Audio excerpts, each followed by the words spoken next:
You can get your tickets now for the Progressive 50-50 in support of the Neepawa Curling Club and the Yellowhead Center by scanning the QR code on your screen now. The final draw will be February 12th at 3:45.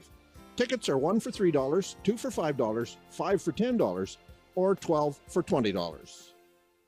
Curling in the small town part of Manitoba is really big in the winter. It's something for the community to do, and it really brings the community together. We can hold annual events like our bonspiels and our weekly nights. It's really something to do for everyone in the community. You can do it from any age.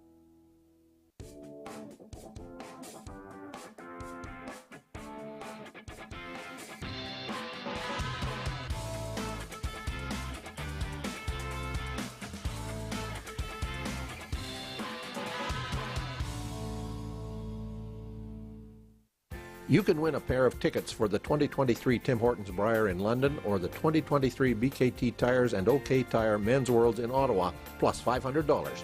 Or maybe equip your team with a set of 4 of Asham's new Ultra Force brushes. And at the same time, support the Manitoba Curling Hall of Fame and Museum and Curl Manitoba's Curling for Life Endowment Fund. Raffle tickets are available now, 1 for $5, 4 for $10, 10 for $20. Buy online at fundingchange.ca/Curl Manitoba or scan the QR code on your screen right now.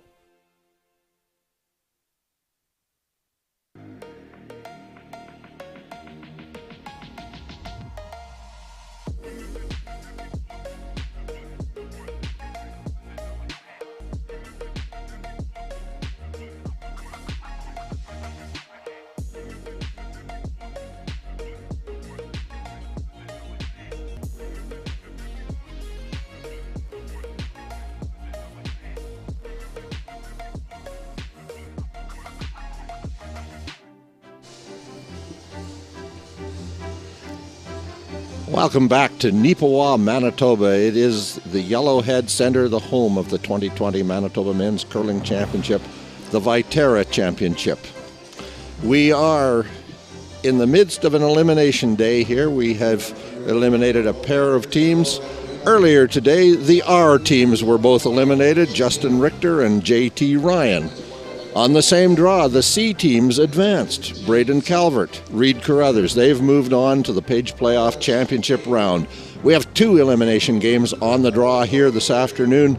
Over on Sheet A, we have the game between Steve Irwin and Corey Chambers, an elimination game. Here at center ice, we have the elimination game between the number 1 seed, Matt Dunstone, the number 3 seed, Ryan Wiebe, 2 teams out of the Fort Rouge Curling Club in Winnipeg. I'm Resby Coots. Alongside me once again is Barry Gorlick. Barry, 4 games this morning, 2 teams eliminated, but fireworks galore, setting up a wonderful game here between Dunstone and Ryan Wiebe. Understatement, Resby. The word Neepawa is a Cree term that means land of plenty. This afternoon we're going to have plenty of action, and let me tell you this, I drove here this morning. In the 2.5-hour drive, I didn't have a single bug spot on my windshield. The 2 teams who aren't successful this afternoon are going to take no solace from the fact that they're going to arrive home with clean windshields. So we do have Matt Dunstone making his first slide out of the hack, as we're not sure, we are sure in fact now that the Dunstone team will have Hammer in the opening end. Very close to pinning his draw to the button. We'll run down the lineups for you. On the Dunstone team, at third, BJ Neufeld, Colton Lott, Ryan Harnden, the Northern Ontario import, plays lead, and their coach, the widely respected Adam Kingsbury, very much a professional curling coach. On the Wiebe team, we have Ty DeLello as their third. The Flatt brothers, Sean and Adam Flatt, are the front end. They also have a very professional coach, although much more in the old image of the club member who just loves to help. But Tom Clasper has built a reputation as a curling coach based on tremendous success of a tremendous number of teams he's worked with, and one of those being this young Wiebe team. Absolutely. And Tom, when you eventually look at the feed on replay, he was referring to the old type of coach. Tom, you are by no means old, but he's been around a while. He's widely respected. I was speaking to one of the parents of the team earlier before the game, and he said that Line's Tom's good. influence on Room. his son and on the other three boys Hey, is curl if you're two. absolutely incredible. Yep, hard, Sean.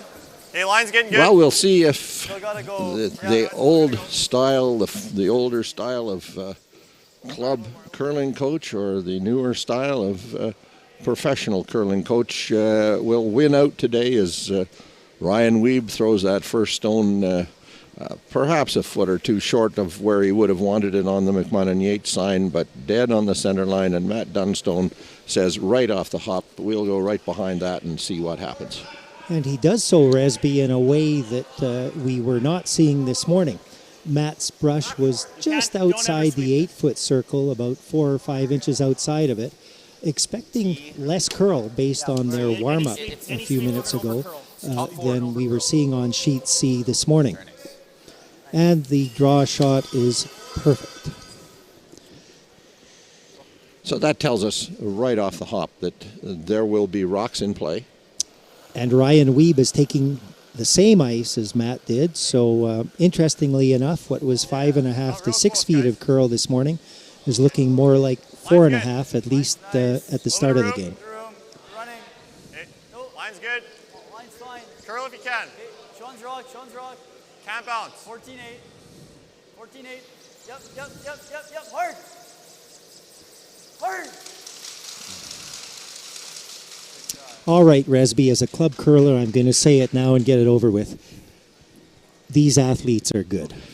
They really are. They're going to put on a show for us here this afternoon. That draw, the precision of the delivery and the release, the precision of the sweep to get it to the within about 3 inches of that rock sitting on the front of the 4-foot circle is to be envied. There's no question. T-line. Okay, go ahead.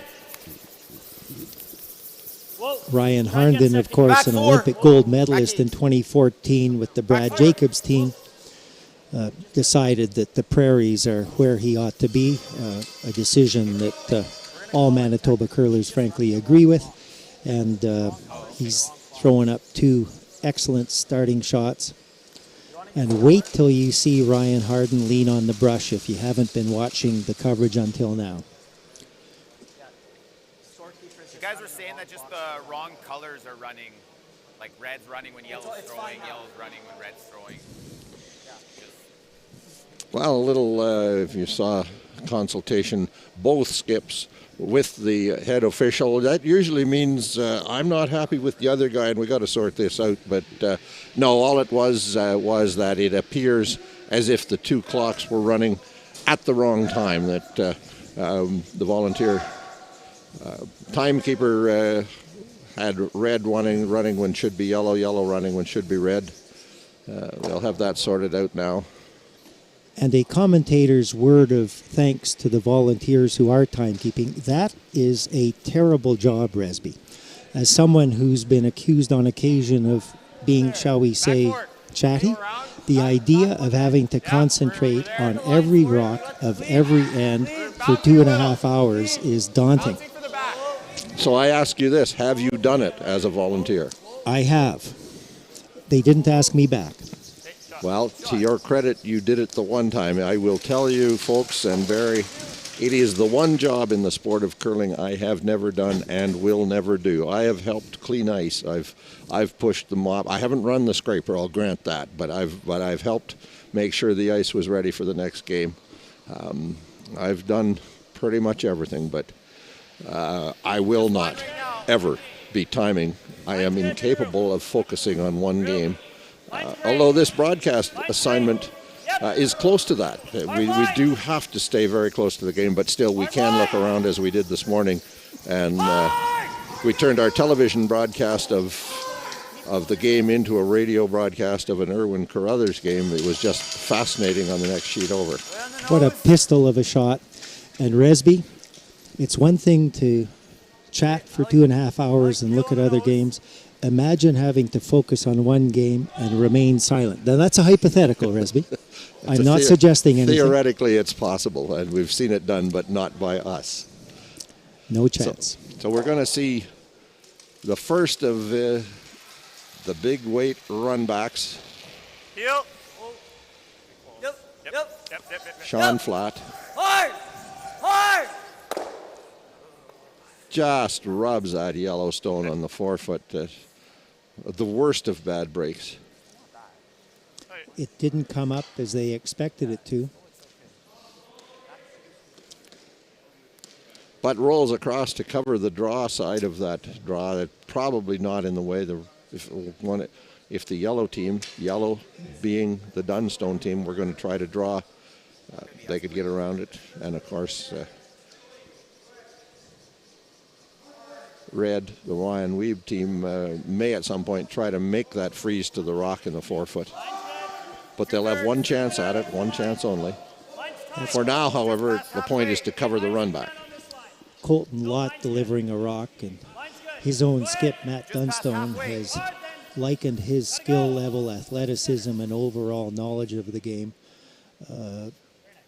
to every team member of both the men's and women's Swedish teams. He's a youngster, but boy, he has an IQ in curling that's off the charts.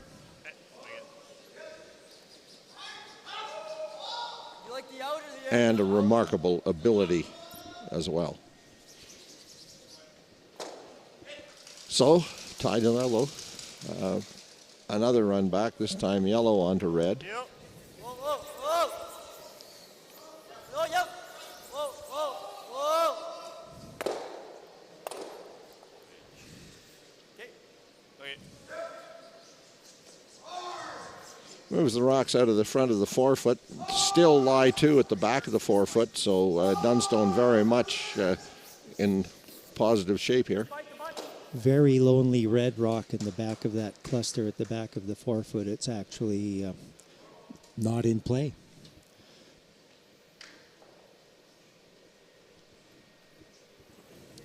BJ Neufeld with his iconic below the rock handle nose placement.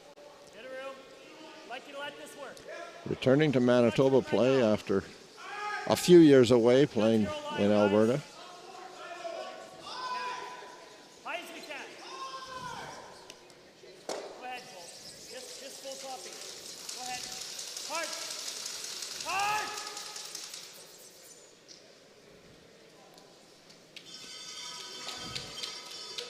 Advantage Dunstone.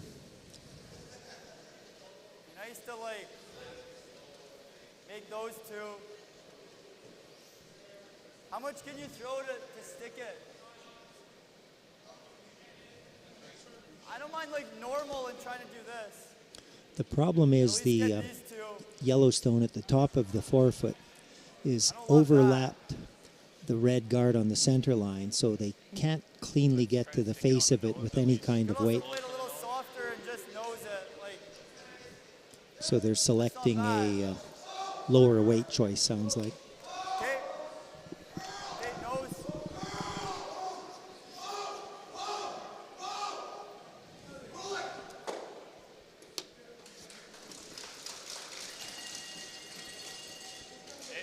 Forward. The left-hander, his in-turn underway. He wants to Lean. Forward. play to the face of that Yellowstone in the top of the forefoot. Hard. Whoa. Yep, yep, yep, hard. Past the guard, does get to it. Good shot. Hit, shot. Pretty good for now, then.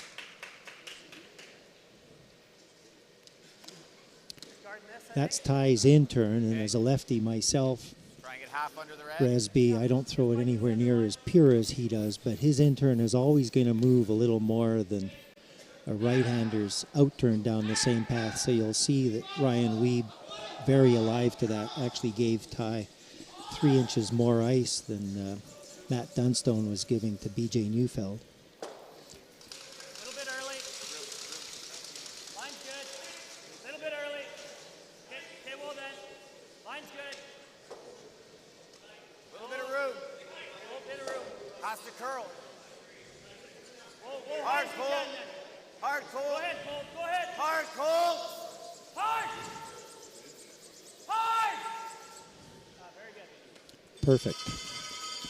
Ever so slight overlap gives Wiebe no choice other than to explore the in turn side for a right-hander. And we'll find out if that red rock that got moved across the center line earlier is in fact in the path, or if they can just feather past it to get to the 4-foot circle. Top button cuts Dunstone down to 1. A little bit of a tap leaves WIEBE lying 1.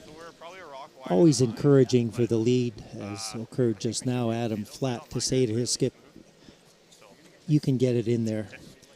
More curling code. That's code for I'm going to brush the heck out of it hard inside as soon as you tell me it's busting for that guard.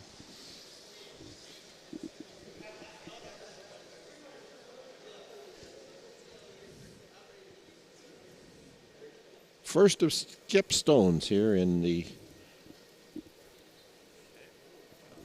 playoff round elimination game between Matt Dunstone and Ryan WIEBE, both registered out of the Fort Rouge Curling Club in Winnipeg.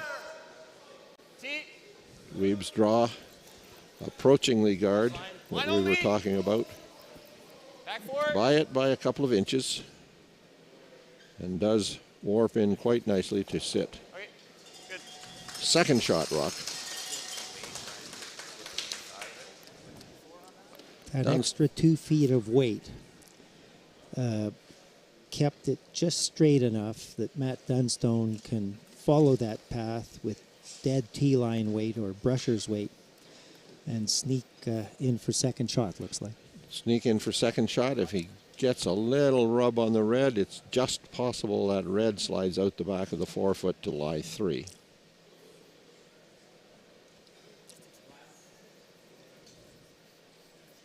This is actually amazing, the fact that even now, with a few rocks having come down the path along with the practice session, the amount of ice being taken is just 5 inches, 6 inches outside the 8-foot. So a completely different set of paths we're seeing this afternoon compared to this morning.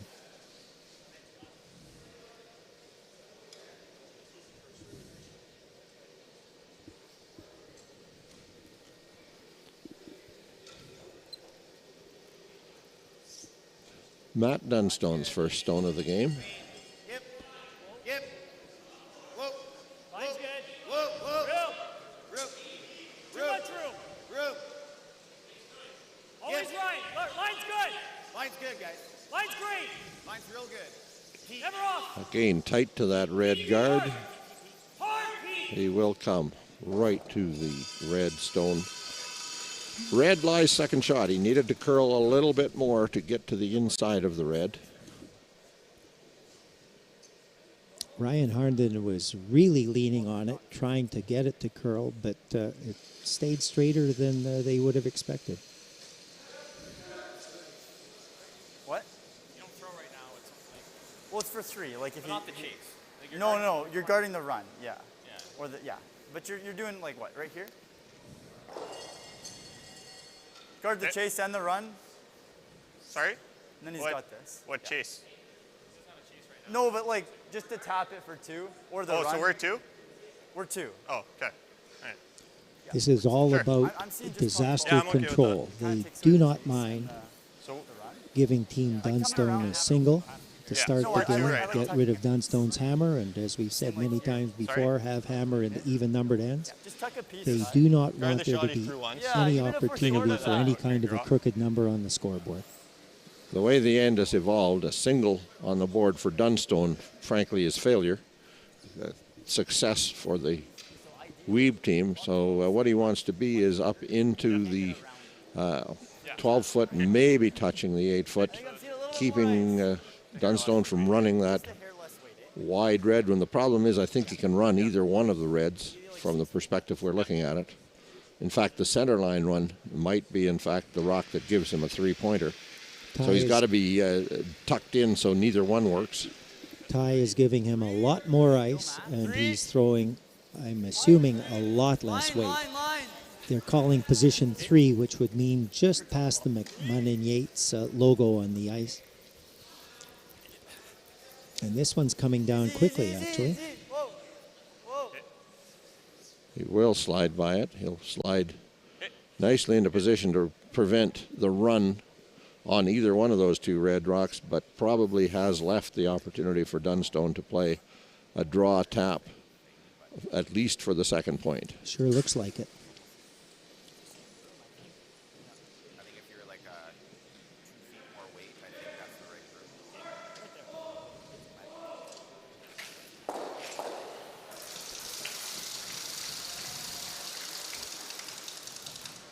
Give you the same weight? Same. Final shot of the opening end of our elimination game between Matt Dunstone, Ryan WIEBE. The brush is back in the same spot. It's been held for every one of the interns except for the last Ryan WIEBE guard attempt. This one's going to be very close. You would not want to bet against it.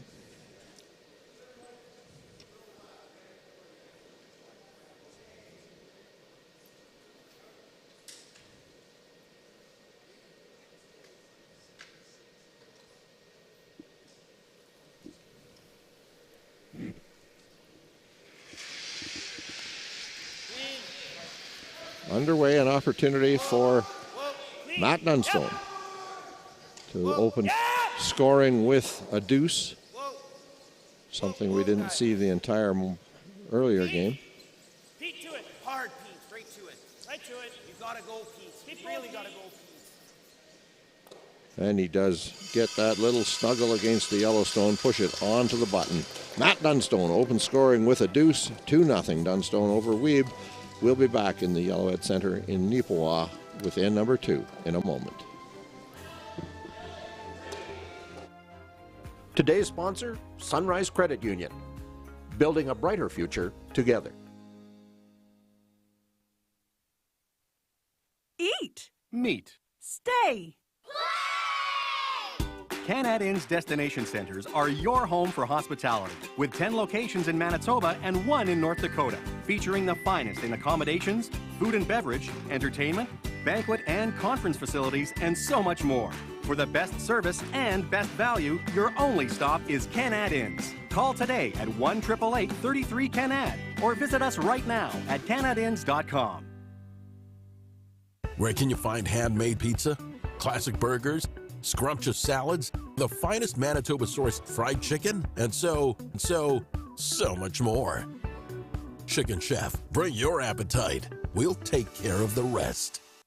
Curl Manitoba is proudly sponsored by Manitoba Pork, locally grown, globally preferred.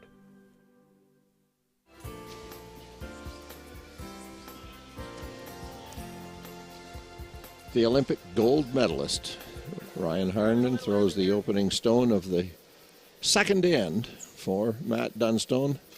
Matt Dunstone, a delicate tap shot for a deuce, and to some extent, maybe to a great extent, that Barry Gorlick, the WIEBE team, will be thinking they let him off the hook.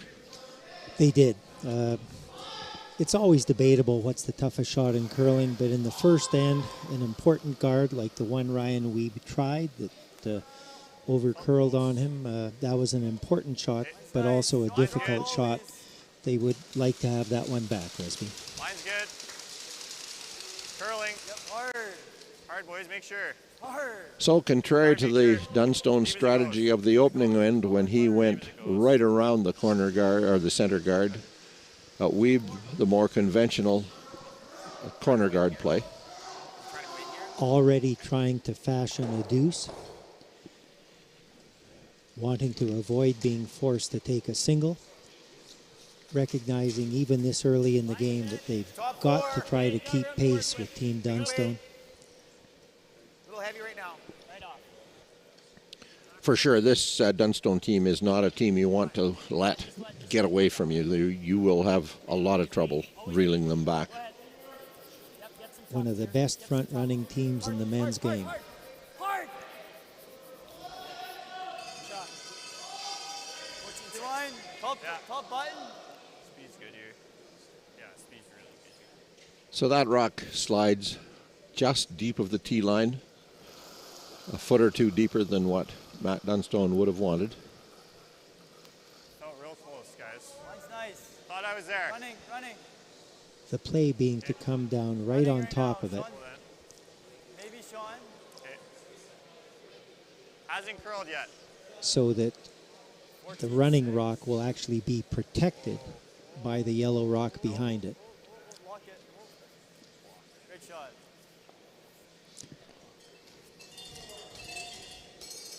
As always, we're going to leave the young men on the ice to be a significant part of our color commentary.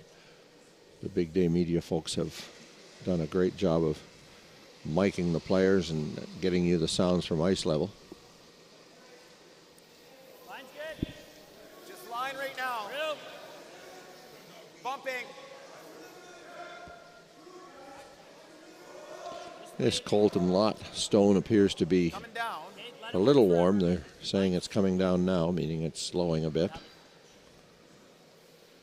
And as it comes to the center line, it does snap across a little bit, but rolls to sit. Easily, well, easily being a relative term, of course, but Like hack. shot to the nose of it, in fact, can roll under the guard a little bit to remove it. No reflection on Colton, but as a broad observation, at this level of play, that last shot is an outright miss, giving the WIEBE team the opportunity to not only push it back, but to flop over and to essentially freeze on top of their own red rock to make both reds pretty immovable. Hack. Curl. Curl. Curl. Whoa. Yep. Whoa. Whoa. Whoa. Roll too far. You can already hear just a little bit of frustration in Ryan Weebe's voice. He thought at the hog line that the shot was a peach, but it turned into a bit of a, well, what would that be then? A prune Resby, I suppose?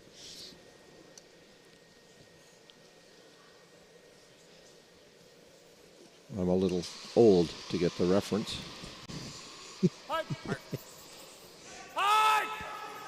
An out-turn hit from Colton Lott. Well played past the guard. Removed two reds. That's the weapon that this Dunstone team has that I suggest none of the other teams in the game in the Bonspiel have.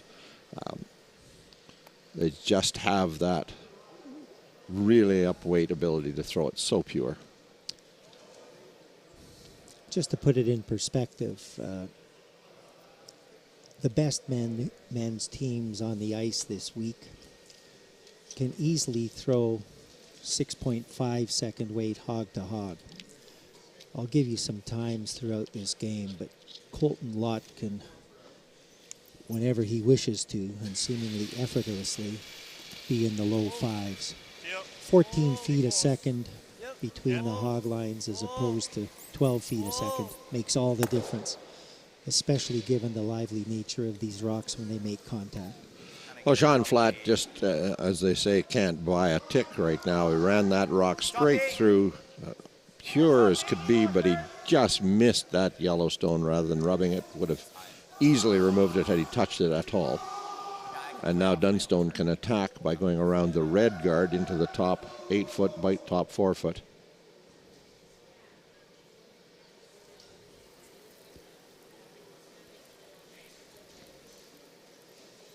Good line. Get a room. Like you to wait a bit. Lots of room. Lots of room. Way too much line. Go ahead, Ryan. Whereabouts are we? Okay, go. Just go. Get inside that line's good. Just go. Just go. Keep This going. rock makes such a nice move from the McMahon and Yates sign. Absolutely. And he does play it dead behind the guard, lined up on the top of the 4 foot circle. Tidalello now again with the run back. They're so perfectly lined up, it makes it actually difficult to get both yellows out given the amount of separation between them, which is why Matt Dunstone called that rock to be top 4 foot in the first place. Heel. Yep. Hard. Hard. The run through Roll it. rolls away to the center line side, cross center.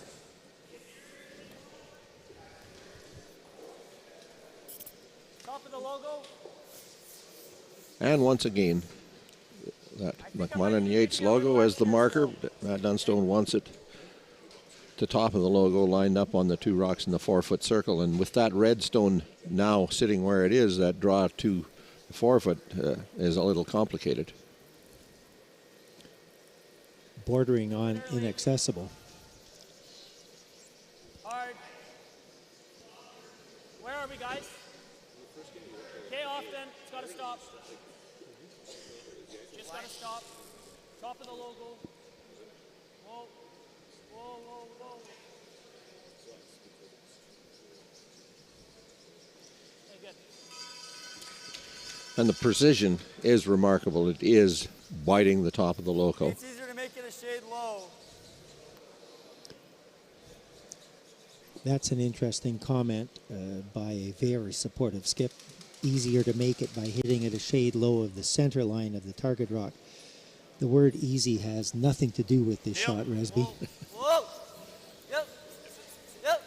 Whoa. Yep. So the Dunstone team has the WIEBE team chasing them right now. They do make the run through. In fact, turns out it was easy as he runs the guard through. An indication that that guard was not as precisely placed.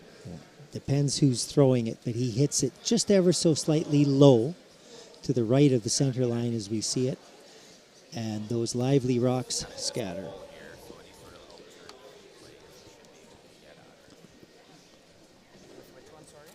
Purely a choice now as to which guard you want to bury around. Of an unknown spot.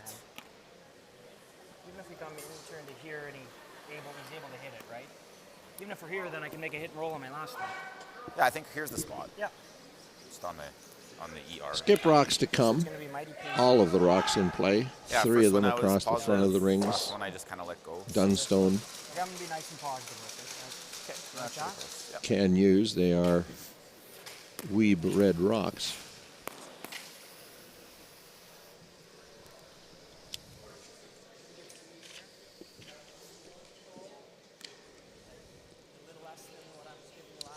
Matt Dunstone has no difficulty letting the WIEBE team score 1 here in a force, but doesn't want to make it easy for them.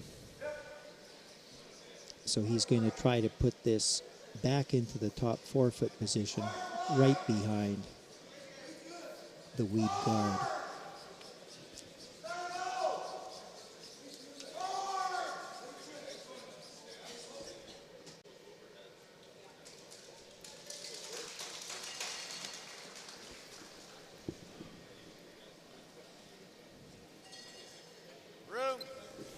There's Matt with his practiced over many thousands of hours extension or add to his release.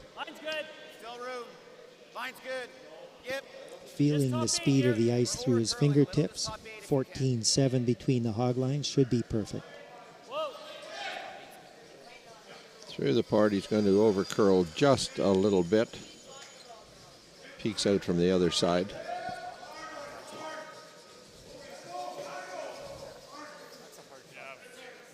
The gutsy move that they're talking about is trying to outdraw Matt to preserve the possibility of scoring more than one.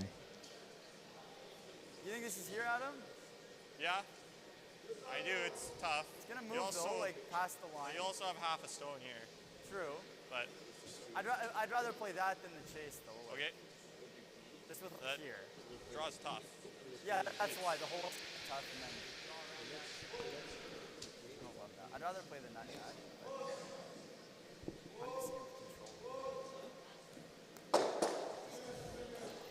I think it like yours moved a little bit at the end. Like, you see him like throw it close to like here. Well, we heard Like, some give ourselves like chat half the about rock a and then draw. let it come in. Is it there? Yeah, but it's tough. Yeah. Yeah, I don't I think by the end of the game, the Ryan WIEBE team is going to have to make one of those, yeah, but it's tough shots pretty early in the game to be maybe trying to do it right now, because the chance of giving up a couple more is very real if they don't make that, yeah, but it's tough draw. Just a hair more. How much weight you throwing? So he's going to play the run back, I think. That's what he's called, and it certainly doesn't hurt the WIEBE team if they end up blanking this end.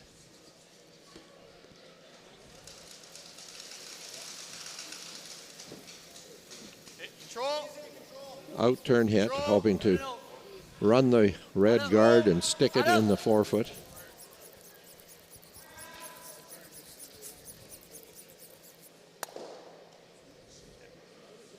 It didn't come up for them, Didn't come although up he for them. threw a nice 9.5 second hog-to-hog control weight. Opportunity now for the Dunstone team. And that port on the out-turn side to get behind the red guard on the left of the center line has been widened just enough to make the shot much easier. What do you think of like middle 4? Should be close. Like if anything, I'm thinking a little less, but I think that's in the ballpark. Okay. Yeah. Good. Let's go middle 4. Okay. So Matt's going to leave WIEBE that shot with his last one and add another to the existing shot stone on the right side.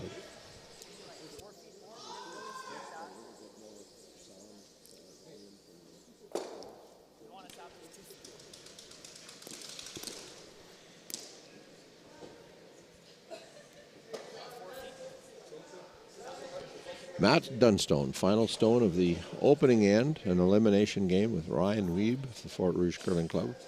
Looking across the way, Irwin Chambers blanked the first. Irwin scored a single on the second.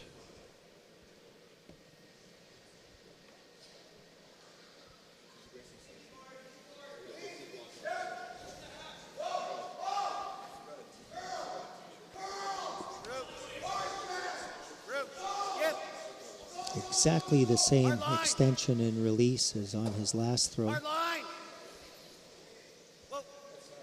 great. Yep, right to it. Hard! Hard, right to it. Hard! Keep going. They will tap it to the edge of the forefoot, making the scoring area just a little bit smaller.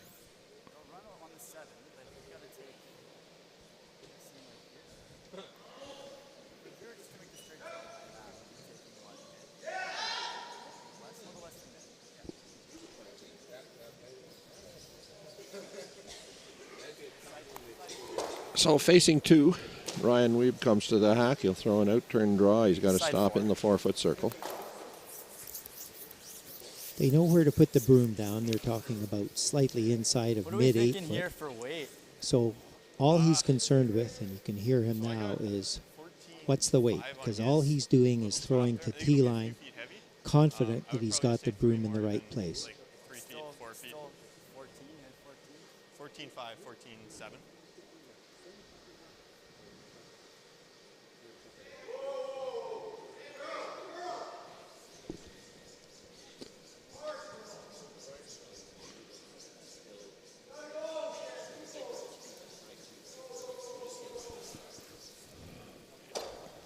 Critical shot early in the game. Last stone, second end. Trailing by 2. Ryan WIEBE faces 2 Dunstone counters. Got to be in the forefoot. The flat boys are really working this one. That was 16-2, so much less than he wanted to throw. And he does come up short, give up a steal of 2. Matt Dunstone and his team jump out to a 4-zip lead after 2 completed ends. We'll be back with the third in our elimination game from Neepawa in just a moment.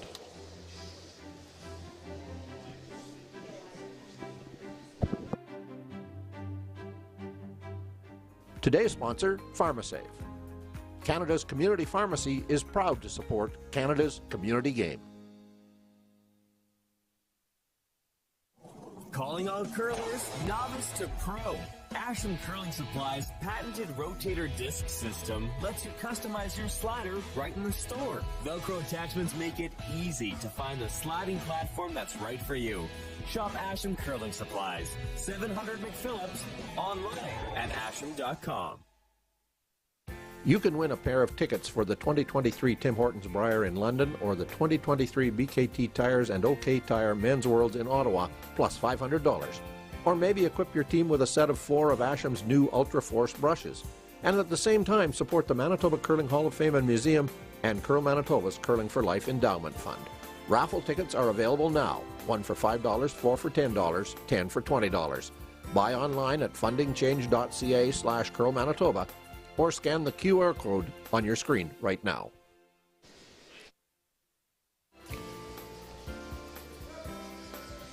We're back in the arena, and while we go through these opening rocks, Barry, I'm going to take advantage of the opportunity, since I've got the microphone, to reinforce the little sales pitch from that last commercial message, the fundraiser for the Manitoba Curling Hall of Fame, sharing proceeds with Curl Manitoba's Endowment Fund.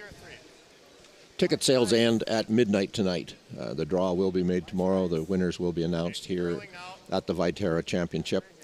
The proceeds go to support the efforts of the Curling Hall of Fame and Museum Board and volunteers to protect and collect the heritage and the history of Manitoba curling, as well as the to celebrate the great teams and curlers and builders that have created the legacy. And on the Curl Manitoba Endowment Fund side, the interest, the principal stays in trust in perpetuity.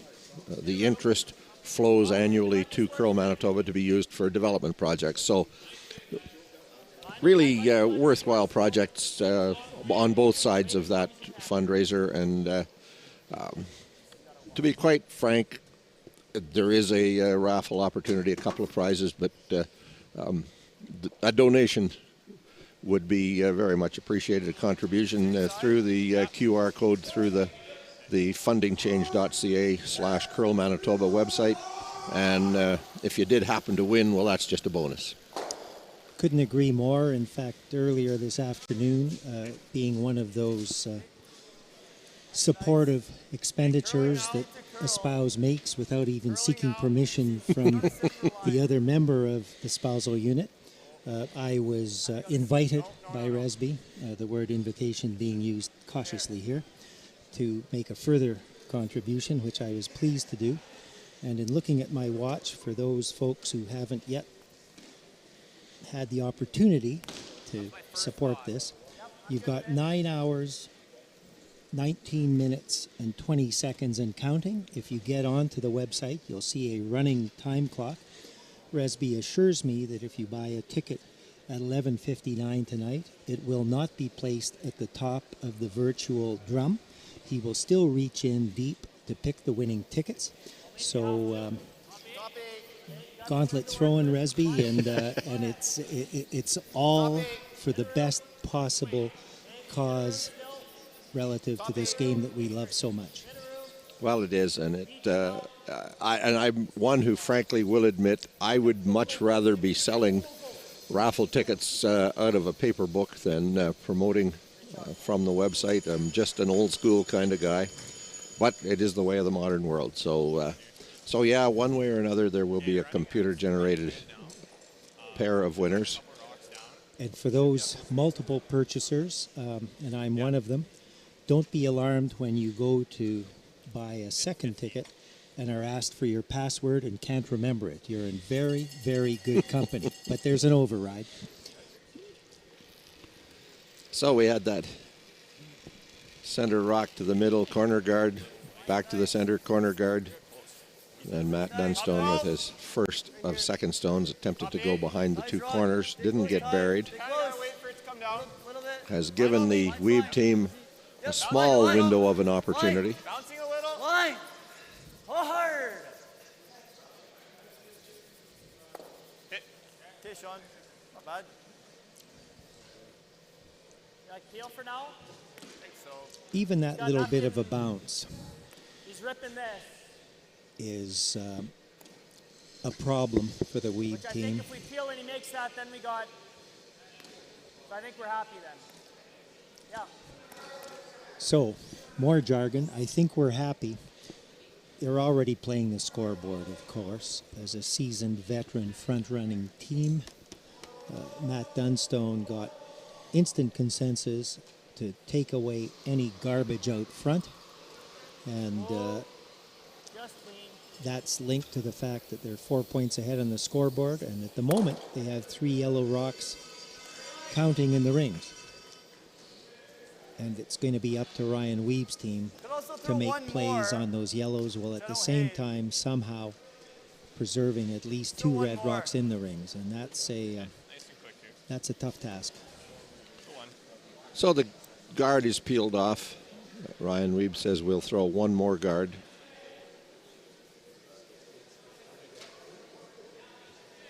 This is the second stone of the end for second man Sean Flatt. Got there. Halfway. Halfway, a little tighter than half. Yeah. You got room. Or deeper than your broom. You're gonna let this one dig. Yeah. Hey, Sean. Okay. Okay.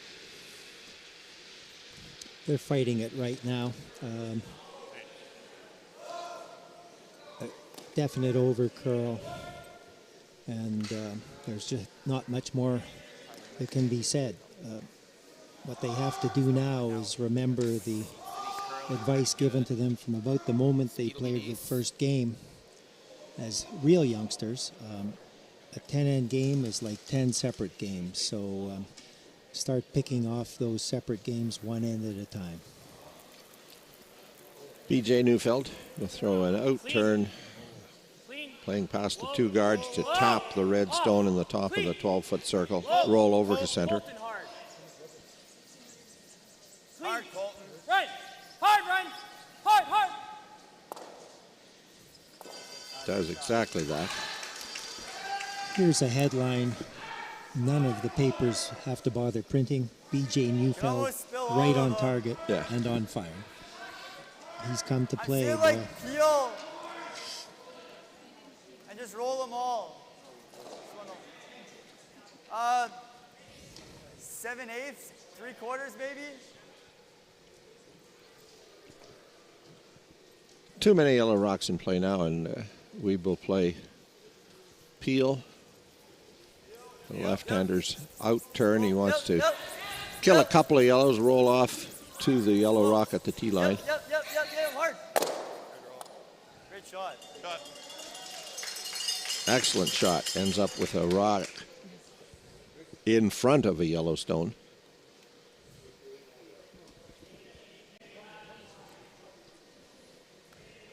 The end. Okay. It's pretty hard to get this low side and put the shooter in a good spot. It's about a rock of distance between them. Okay. Control 3/4. With BJ's in turn, hoping to catch the red rock on the high side of center, but still remain in the rings with the shooter. Clean. Whoa. Pete. It is his in turn. Whoa. Pete. Clean. Whoa. Pete. Pete hard. Pete. Really got to go.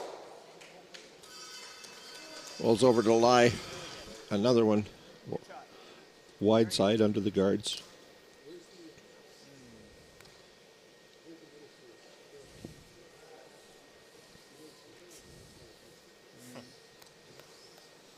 Yeah, I think you're just. And even if he plants, then we freeze. I think so. Like hack board. Okay, board. So it's getting late in the end. This is Ty's last stone of the end, so they're playing a real touch shot. Hack to board. Okay, board. Oh, now. Yeah, heavy board. Oh. Little heavy. Adam. Hard. Looks a lot heavy. Hard.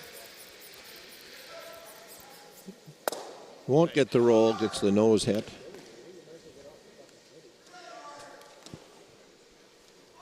Makes a good freeze. You can still get it. Yeah, like go into the button. I think that gives us a lot of options That's on our last. totally.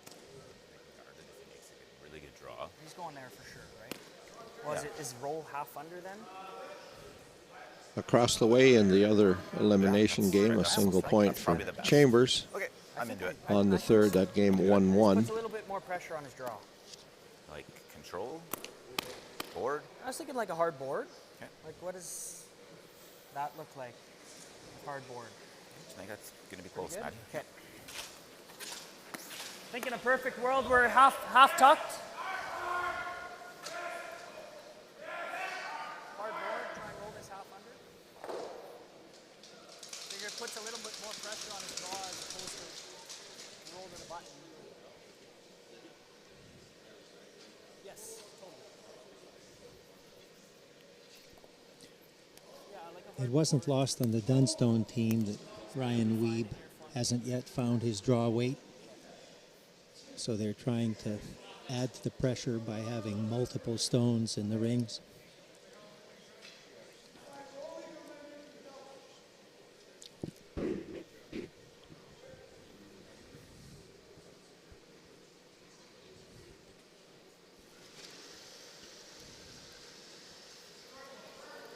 Whoa, whoa, Roll, Pete. whoa.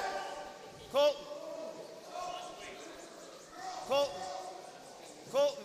Whoa! Pete! Pete. Whoa! Pete. Pete. Yep. Pete. But they rolled to the center anyway. control ice. Little safe with it. Yeah.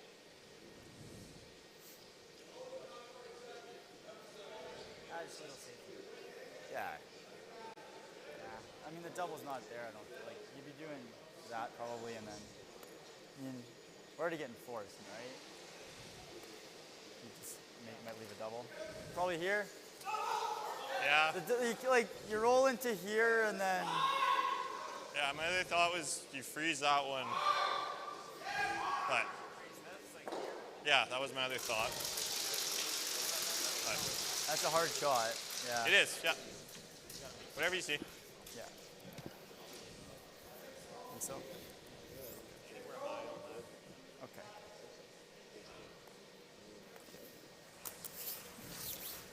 You like We this? should have same path It looks to as if they've What do you like? selected the little hardest bit more. shot available to them.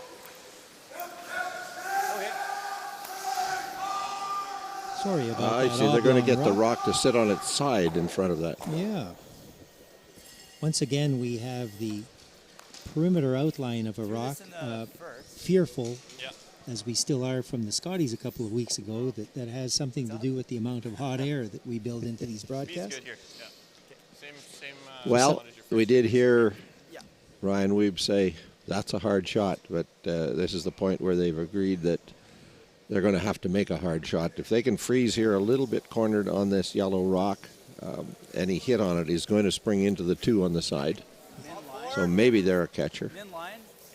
They're not desperate, but they are anxious Really good. to fashion a deuce some way, somehow. Tapping a little. Tapping is no good. Yeah, tapping a rock. Okay. Separation, too much separation. They've left it so Dunstone can hit. Run it pure past the yellow without worrying about contacting that yellow in the back of the forefoot. Roll to the center line. And if Matt makes a perfect little rock width roll to straddle the center line, lined up directly with the rock in behind the button, Ryan Wiebe will have a difficult time Trying to roll it this removing side the of center. yellows while still keeping his shooter in the ring. Same So weight, that was control. this precise roll is going to determine the outcome of this end.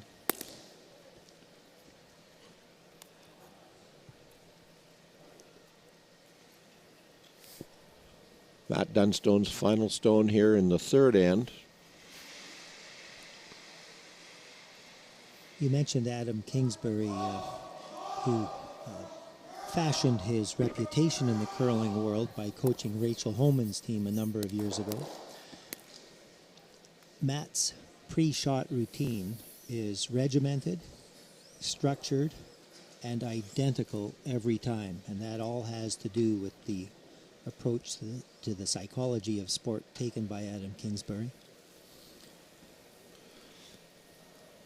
Dunstone's final shot here on the third end. Dunstone up 4, hitting to lie 4. Whoa! Yes! Yes! Hard! Whoa! Hard! Yep. Whoa! Does hit, rolls just a little bit of back across center and leaves Ryan Wiebe a rock on the button, back of the button to draw to. I'm just seeing like a max board. We can brush it. I'm seeing max board with here. Like that. Just max board, max. Like max board if it's a little heavy hat. Hit. I think we'll be okay. Try to get to the nose of that stone on the tee line.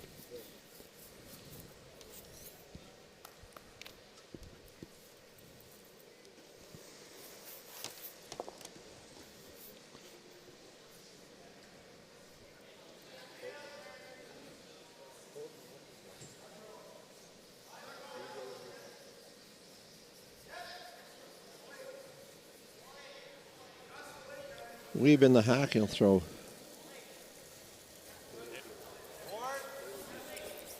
Board weight hit. Facing 4, down 4. Easy, whoa! Curl! That rock's got to curl up to the center line. It will. Shot. Makes that shot, sticks it on the pinhole for a single point. It is Dunstone 4, Wiebe 1. After 3, we'll have the fourth end from our game in Neepawa in just a moment. We hope you're enjoying this Manitoba Championship curling, brought to you by Seagram's 83, Manitoba's favorite Canadian whiskey.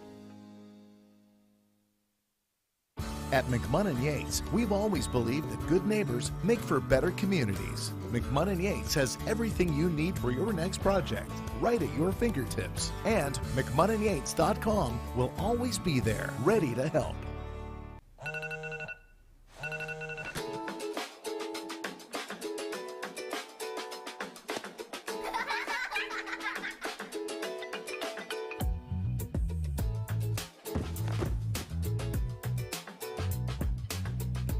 You work hard to keep it all together. And when you need a little help, we're there. At PharmaSave, we see you. Live well with PharmaSave.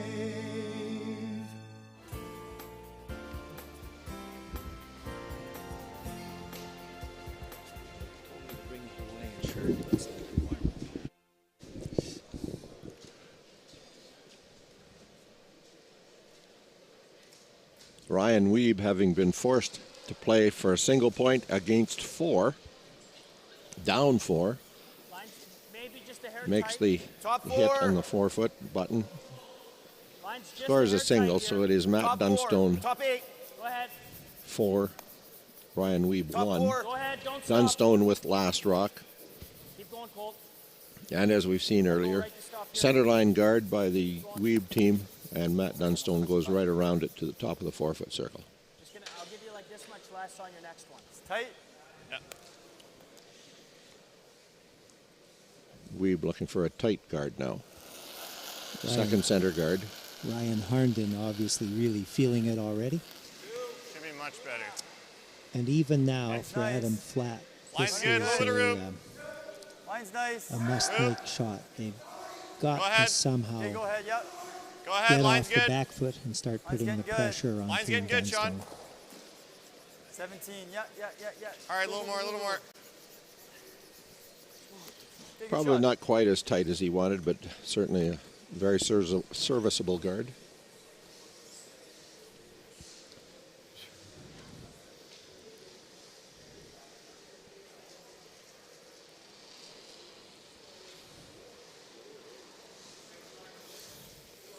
Top 8. Really good line. Top 4. Only if you have to. Line's great. Top 8. Line's great. Gotta go. Okay. Line's perfect still. Hit a room. Top 8. Hit a room. Right here's your spot. We'll just leave it at spot. That's definitely fast. 15-9. Matt Dunstone doing an excellent job of color commentary. Come this way. No need for us to say a thing as you listen to that. The communication T-line. between the members of this team is extraordinary, even for teams of this level. They are constantly talking. No guesswork, nothing left to chance. Speed's good. Yeah, speed's And good the here. Stab him back for. touch that Ryan Harnden has, and Resby, you and I aren't midgets, but he is a big man. He is very large. A tremendous athlete, and the way in which he can control his large muscles to just almost fall out of the hat. Much better physical condition than I myself. More like you. Well, I'm sucking my tummy in at the moment, thank you. He's going hard. No, So it is he's the quite an athlete. red WIEBE stone draw across the center line. They'll get to the nose of the shot. 2 yellows still counting, but something happening until Matt Dunstone and his friends play the double peel. Sliver high. Once more, a function of the scoreboard. They're not interested in mixing it up with a line of stones in the scoring area. Colton Lott wants to be a sliver high. Hard. Low. Hard roll. Just slides it past. Yesterday we had a smidge. Today a sliver. I don't know if a sliver is bigger or smaller than a smidge. We know that the smallest measure of all, though, is a cigarette paper from earlier today. No matter how long we get into the future from the sponsorship of McDonald Tobacco, we continue to bring them back into the arena.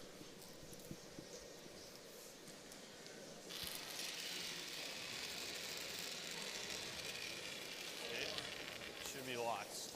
Back 4, back 8. Line's nice. Back 8. Oh, then. Just back 8, back 12. Sean Flats coming in a little warm.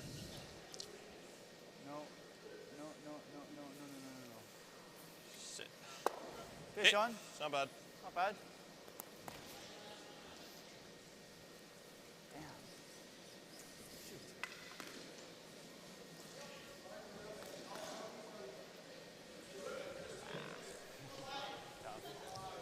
Not bad. The code for not great either. There's, Colton Lott will play a hit. Get a little inside action. He can rub that red a little off the center line. Whoa. Sure can. Yeah, whoop. That's good. So that's pretty good, folks. A little off the center line, being 4 feet over into the 12-foot circle. Where do you get these two? Right in the nose.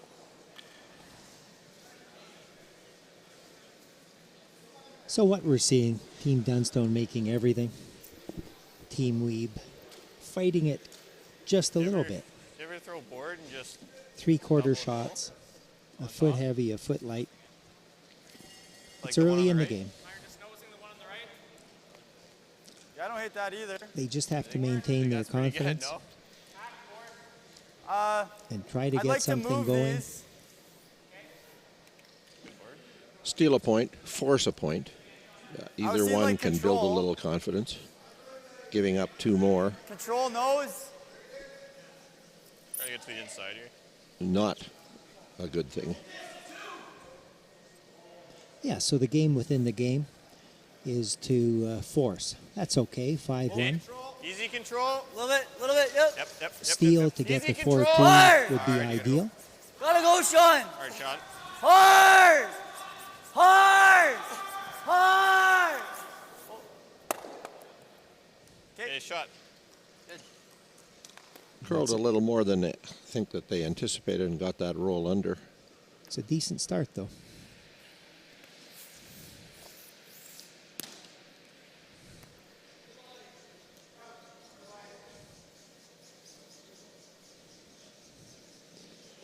Matt Dunstone can see 3 different options. Out-turn draw to the red rock in the 8-foot. Good nose An in, in-turn for sure. past Probably the nose in yellow for now, stone, I think. or an out-turn past the Yeah, yellow it's that stone or to gets the up red in the rock way of the up run, in the right? 12-foot circle. I think he's confident he could get to the nose of that red rock with either turn. With the run, so I don't mind just Right. A little different weight, but worried about Board. him sticking the run, and then we're in trouble, right? Seeing board? That's why I was thinking just drawing something around it. Okay. All right, board weight. So BJ needing to refocus a little bit there. He really had in his mind that a draw is the right shot, but took a moment to refocus on the board weight hit. Lot will be on the brush on the inside. Clean, clean. Whoa. Pete. Pete, really hard. It's floating a little bit. They're trying to bend it. Yep. I want to get this out. Get it out. Get it out. Okay, good. Does leave a little hanger on the outside edge, which eventually could be used to spring in off. But first they're going to try the run back, red onto red. Could splatter a couple of yellows and leave 2 reds in the rings. Final shot for Ty. Control. Curl. He set that back a little bit. Hard. Hard. Okay, good shot. That's really nice. Pretty good. Rattles the yellows, sets them behind the tee line on the back of the forefoot. The red does still remain dead behind center, and in fact, Dunstone will remove that.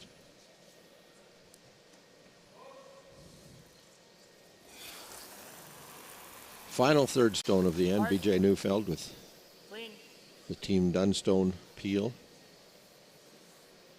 I'm seeing control. Could do that too. You got a lot of work, right? Those 2 yellow stones Kind of like playing the same way we've been playing. acting as catchers for the WIEBE stone at the top of the forefoot, so they want to bring those into play Yeah, right on the nose is good. and eliminate the idea Tap it a couple of feet. any kind of a double to kick their 2 red stones out of the rings.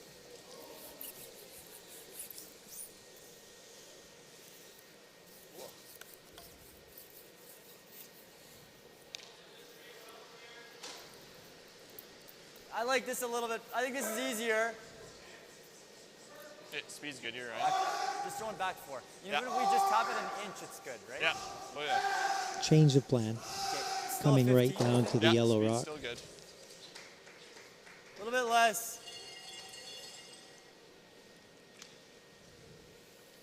So they will go back to the Yellowstone back of the forefoot.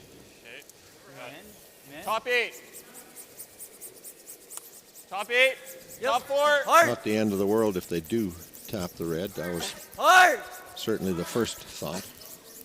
Gotta go. Bumping a few rocks. Hard. Plan B. And in fact, over curling completely, leaving Matt Dunstone the perfect setup for a double kill.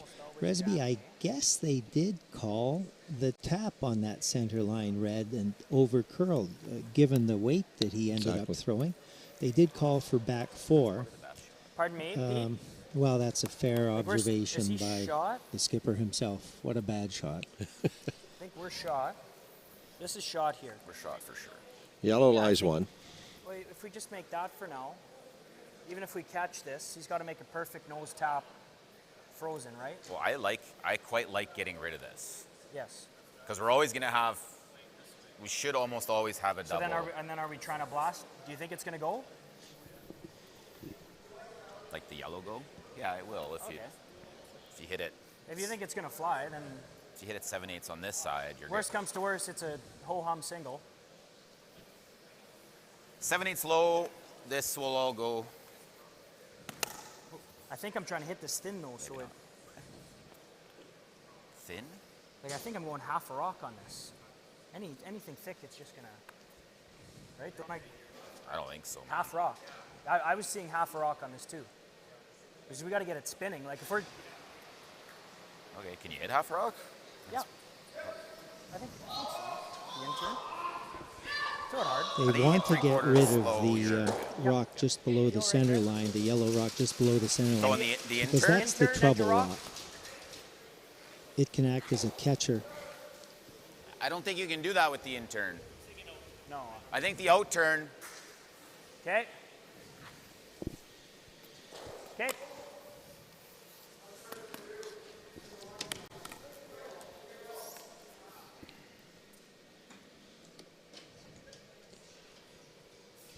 Is that good? Yeah. Matt Dunstone will throw his first of two here in the fourth end.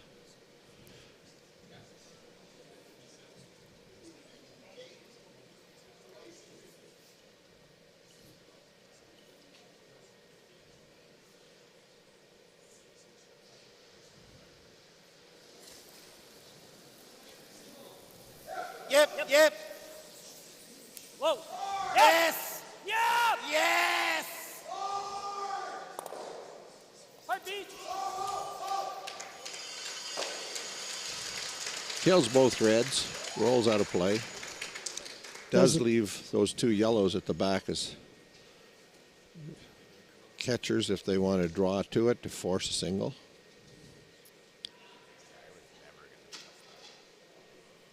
BJ wanted to get rid of that yellow stone at the edge of the forefoot. And as you can see, the red rock came right over top of it. The throw-in rock didn't curl up quite enough. Right on the button, center line side. So you think close the same? Probably a few feet, eh? A few feet more? Yeah. Yeah, how much more weight, less weight? You were probably here, full sweep, so I'd give us probably like 4 feet, 5 feet. More or just so we can, so we can play with it. Okay. Yeah. We want to go T-line, weld it, just middle one. Weld the inside of the...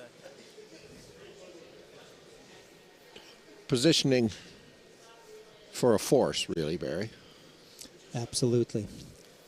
And the front end graciously saying, give us 4 feet or 5 feet more so that we can play with it. Again, code for so that we don't have to kill ourselves the whole length of the ice. But they're killing themselves.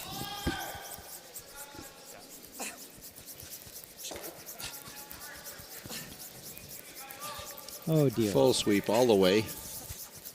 Needs to be full forefoot. Will come up short by a couple of inches. Yellow, to my eye, lies 2. It's close, but came up short. I would say it's probably them. Yeah, I think it's them. No less an authority than BJ Neufeld says it's only one yellow, so we'll take his word for it. Yeah, I was thinking like back line. Yep. So a Make it back more line line shot than angle anything. tap on this red stone pushes it out across the V on the Viterra. Rolls probably over to the other V on the Viterra, a little deep of it, Here. but probably results in a 4. They just swept it here pretty hard, so it should be close. Yeah. You like that with back line? No need to repeat How's that the blue one? earlier comment that Little max? nationally and even internationally, Just through Team kinda thing? Dunstone is known as one of the best front-running teams in the men's game. So this this shot, from their perspective, is their game to win right now.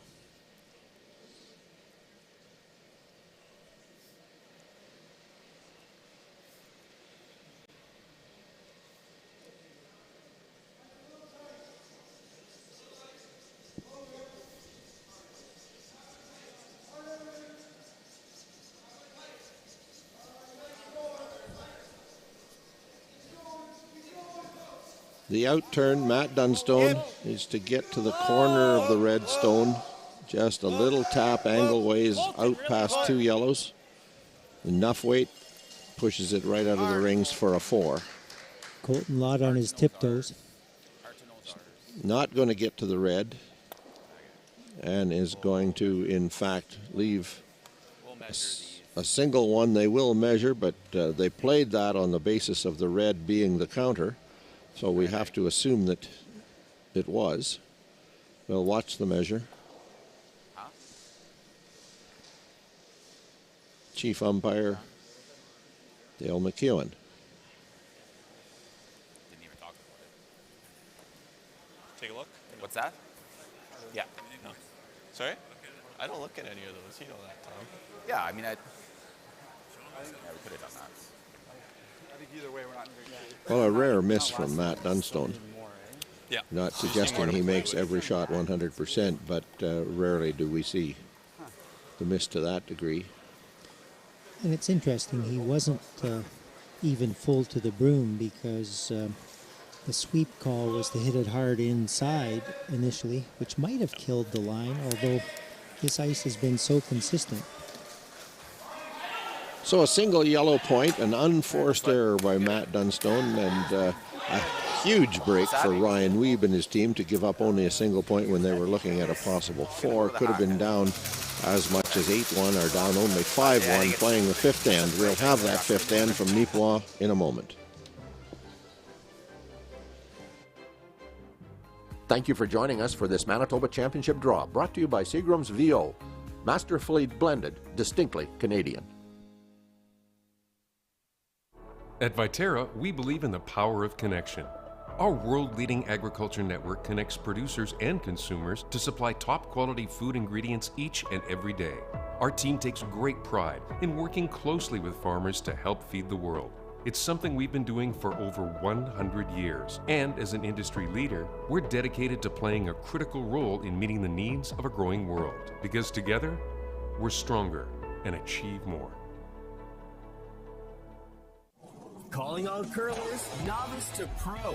Asham Curling Supply's patented rotator disc system lets you customize your slider right in the store. Velcro attachments make it easy to find the sliding platform that's right for you. Shop Asham Curling Supplies, 700 McPhillips, online at asham.com.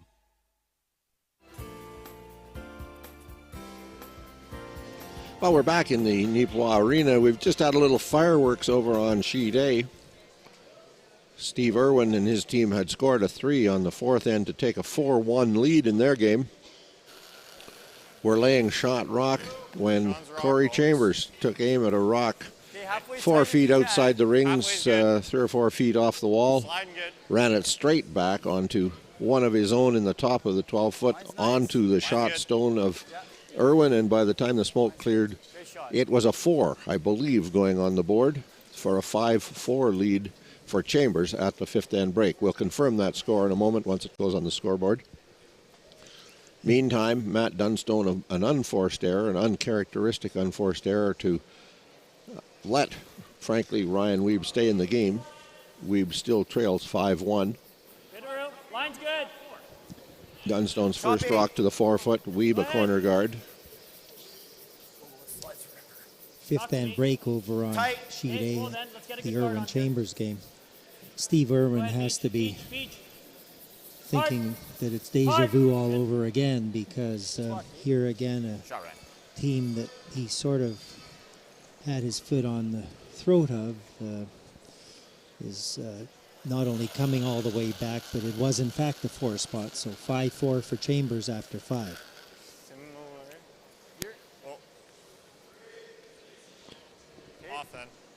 WIEBE asked his lead Adam Flatt to place corner guard on the other side of the rings. He's got one a couple of feet off the rings. He wants to get a second one on the other side in about the same position. And does pretty much just that. Those two corner guards are perfectly positioned, nice and close, but the challenge now becomes to protect at least one rock behind each of them while preserving the ability to somehow clear out the middle, which Matt Dunstone is intent on clogging up. Matt was tempted to play a high guard, set 2 centers up ahead of his rock in the 4-foot circle, but his team encouraged him to go to the rings. Max line. Okay, go ahead. You got to go now then. Back 4 is good. Line's great. And number 5, game on. Just go. Just go. Go ahead, Pete. Nothing wrong with that, Colt. All right, Colt, good shot. 15 T.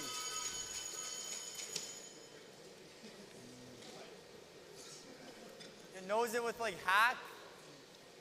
Move some stuff around. I don't hate that. Yeah. Okay. A good hack, hair high.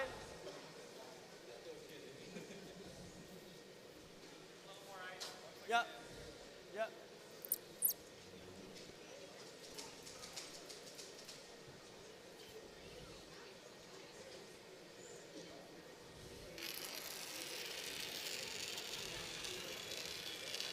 Hack.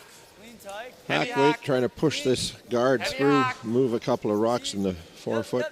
Ryan Wiebe will not be unhappy to leave all three of the rocks in the rings back into the back of the forefoot tee line. Okay. Good. Just try and rip that double and roll in. Or just guard this. Yeah, I like your first call. Shouldn't catch here. 6 inches. I think you'll be okay. Just make sure the double. Feel.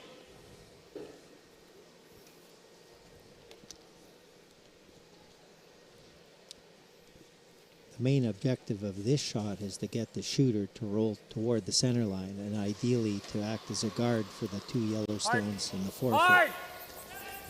Whoa. Clean. Whoa. Watch the roll, Beach. Good Shot. There was a possibility if he got much more of a roll, he might have run a red in onto the yellow in the back of the forefoot. Right on the tee here. Yeah, right on the tee. They'll go around their corner guard now. Will the Wiebe team. Yeah, speed's good here. The Wiebe team is relieved there isn't a yellow center guard any longer, so there's always a question as to how early do you go around your center guard, and they've decided to go early Tee. Weight's good. with Sean Flat's Top 8. Line's nice. last stone. Okay, curl. Yeah. Top Ties 8. rock, ties rock. Really got to curl. Yeah, back four, back four. Easy, easy, easy, easy. Good. Good. He does get it placed, but over curls a bit. Matt Dunstone thinking he can play past the guard on the outside, and with that shot you can see he clearly can. Board? Are we ever freezing? No, I don't think so. Okay. You like board? Okay. Word weight. Matt Dunstone still wanting to keep it open, playing the scoreboard once again. If the game were tied, the freeze would be the better call, but Matt's not interested in having any red stones in the rings. Whoa. Clean, yep. Clean, whoa. Whoa. Clean, clean, clean, Colt, clean. Colt. Colton, clean. Very good. Robinson rolls. Well, not unhappy to get rid of that little biter at the back either, but he does still hang for a third.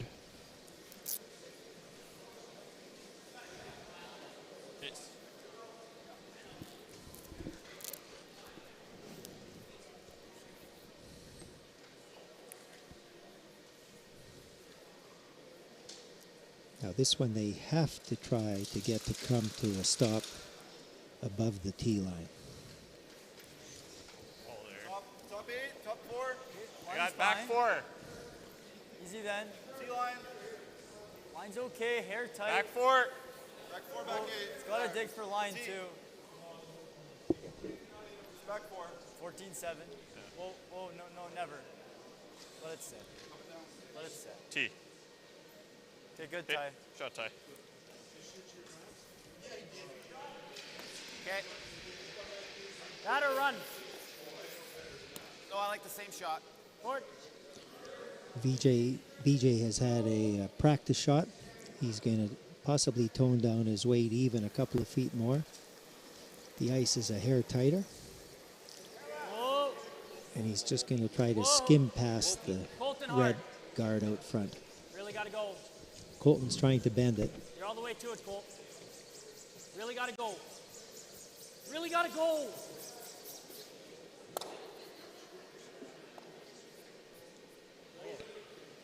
Good shot. Yeah. It's a bit of a straight spot. It is a bit of a straight spot. He's set that red back 8-foot, 12-foot area behind the two yellows. Might come into play if they can figure out a way to get rid of the two yellows. Right for now, though, they're going behind the guard again. I got more, yeah. We got back 8, back 12 on this one. Yeah, back 8. You need this. Yeah. You can go the whole way. Yeah, you got it. Whoa, whoa, whoa. Need it. Yep. Whoa. Whoa, curl, curl, curl.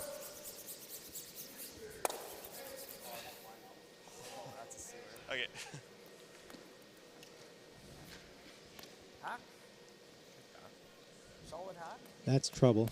There's no way to remove the two yellow ones if they even have a shot later without also removing the red one at the back of the 12-foot. Turn the nose and hack.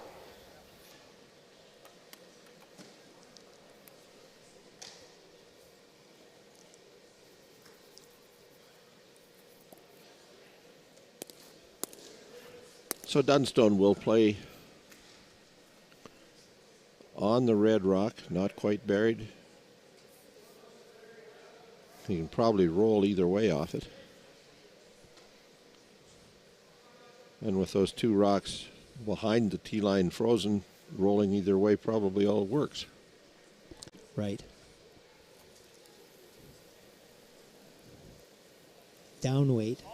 Whoa, whoa. Pete. Pete. Whoa, Pete.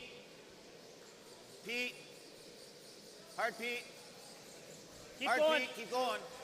Keep going, Pete. Keep going, Pete. Keep going, Pete. Yep, yep, yep. Very nice. Rolls right onto the center line. Yellow, Dunstone lying 4. This always goes. There is just no way to bring the red rock in the back of the rings into play. Really hard to do this. And hope that that 7 with peel springs and ours goes. The thing is, they both stick. They both stick. And then he loves another, you know, peel weight. Yeah. Just a smidge high with peel and roll it. Yeah.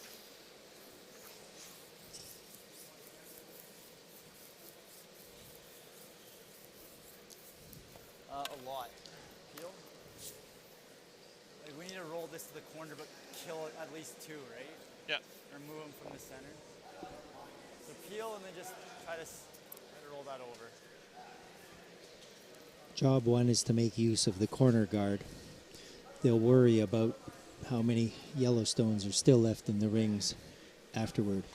Otherwise, they're being forced to a single. Heel. Yep. Hard. All right, you really gotta go. Hard. Other way.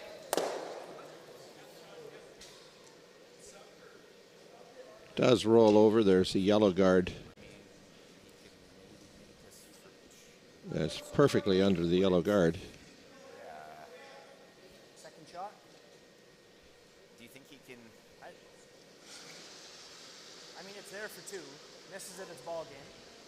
I think we guard then. I'd hate to put it like this and then be able to If it's not- absolutely if we're in pound house, it yes. and somehow get a deuce out. Okay. Yeah. Even if we're half, like, as It'd it be stands half right in. now, how does he get 2? Well, this shot. That's the only one. So what if we go here? Well, then it's an easy score. Easy score, okay. If we're just, Yeah, that's if okay. we're staggered at all, then it's like we could be full 12. Nothing past full 12 is all. Right. Yeah. I mean, I don't know if we're square up on this, there's no way he can get it out. So then, do you want to just out count that 5 then? Like, I'd love to put it right here. I would too. But I think if you're here But then and he pounds it, this might squirt out. That's a gimme, yeah. That's for 2, yeah. I'd leave him, I think, let him have a field day on that. I think you just put a top 12, maybe. This intern? Yeah. Like here? Maybe a broom less. So lots of interesting conversation there, but basically what they're saying is they're really quite willing to give Ryan WIEBE a single point if he can draw to the yellow one in the back of the forefoot, but they don't want to make it easy for him. So they're trying to figure out where do we put this next shot, and biting the top of the 8-foot circle is probably the spot to make it a very difficult draw and make it at the same time. There is no possibility, as they said, even if they don't throw this one, they're not getting rid of the 2 yellows.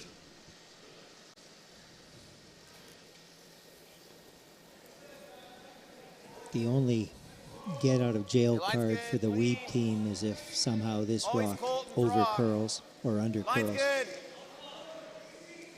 Okay, line's good. Line's good.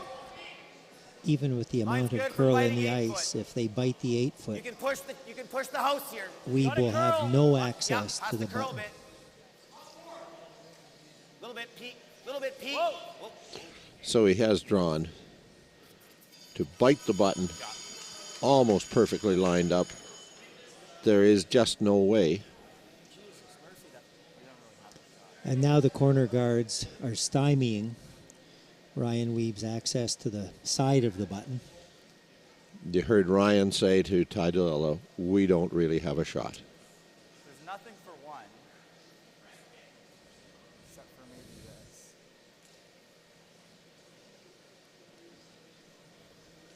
Coming in off the red rock, but there's a guard there at the top.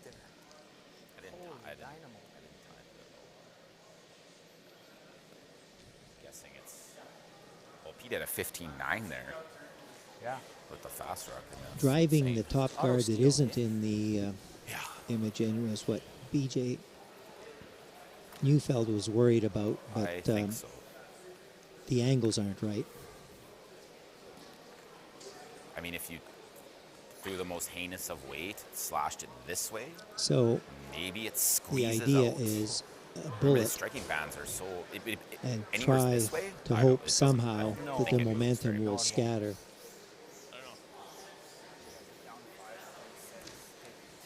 Is the draw there? Like, is it? It's just there. Okay. But like any rub and it's still a 2. Yeah. Do you see the draw or no? I mean, it's 1 in 20. Sorry? It's like a 1 in 10, 1 in 20 shot. Yeah. So whatever you see. I think we're just going to give it 1 here. Take the hammer in 6. Very realistic analysis. A 1 in 10 shot. On occasion you might try. But this is the game if you miss the draw, so. Yep. He's trying to move 132 pounds of Probably granite. looking at giving up at least 1, 2. No, he will give up 1. Rolls over, gives up that single point. It will be a steal of 1 from Matt Dunstone, who will go ahead by a count of 6-1 after 5 completed ends. They'll take their 5th end break, and we'll be back with that 6th end in a moment.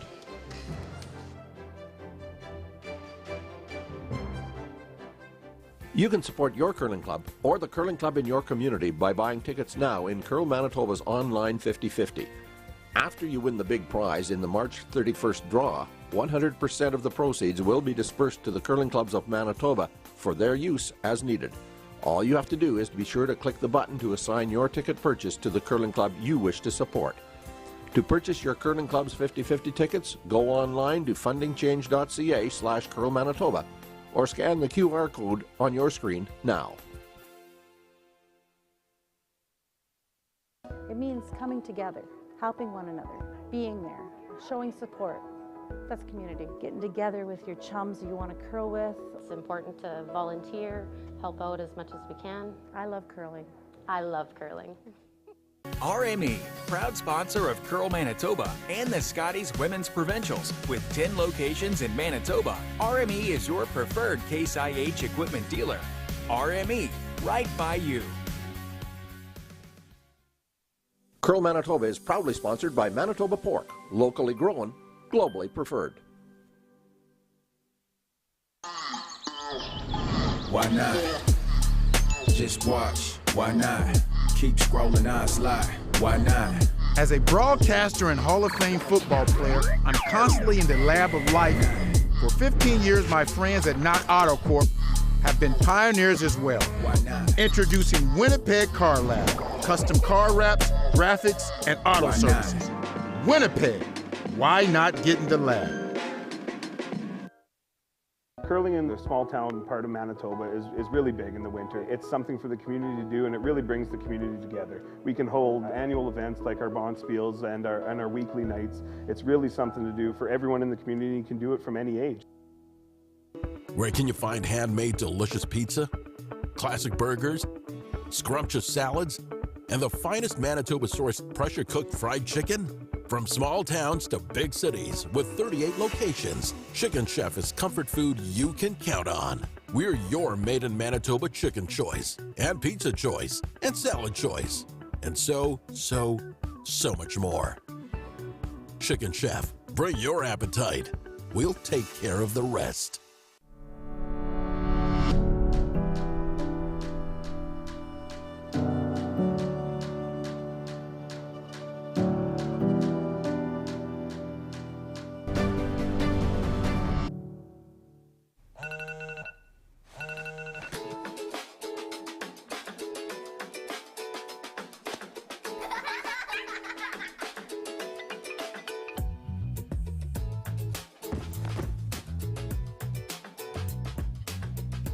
You work hard to keep it all together. And when you need a little help, we're there. At PharmaSave, we see you. Live well with PharmaSave. You can win a pair of tickets for the 2023 Tim Hortons Brier in London or the 2023 BKT Tires and OK Tire Men's Worlds in Ottawa, plus $500. Or maybe equip your team with a set of 4 of Asham's new Ultra Force brushes. And at the same time, support the Manitoba Curling Hall of Fame and Museum and Curl Manitoba's Curling for Life Endowment Fund. Raffle tickets are available now. 1 for $5, 4 for $10, 10 for $20. Buy online at fundingchange.ca/Curl Manitoba or scan the QR code on your screen right now.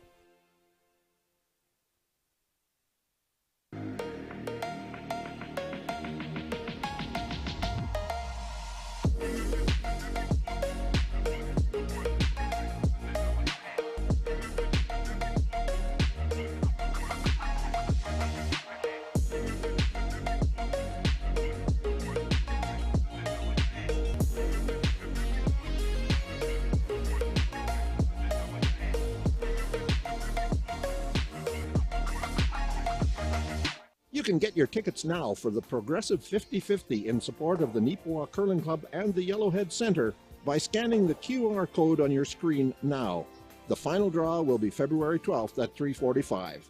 Tickets are 1 for $3, 2 for $5, 5 for $10, or 12 for $20.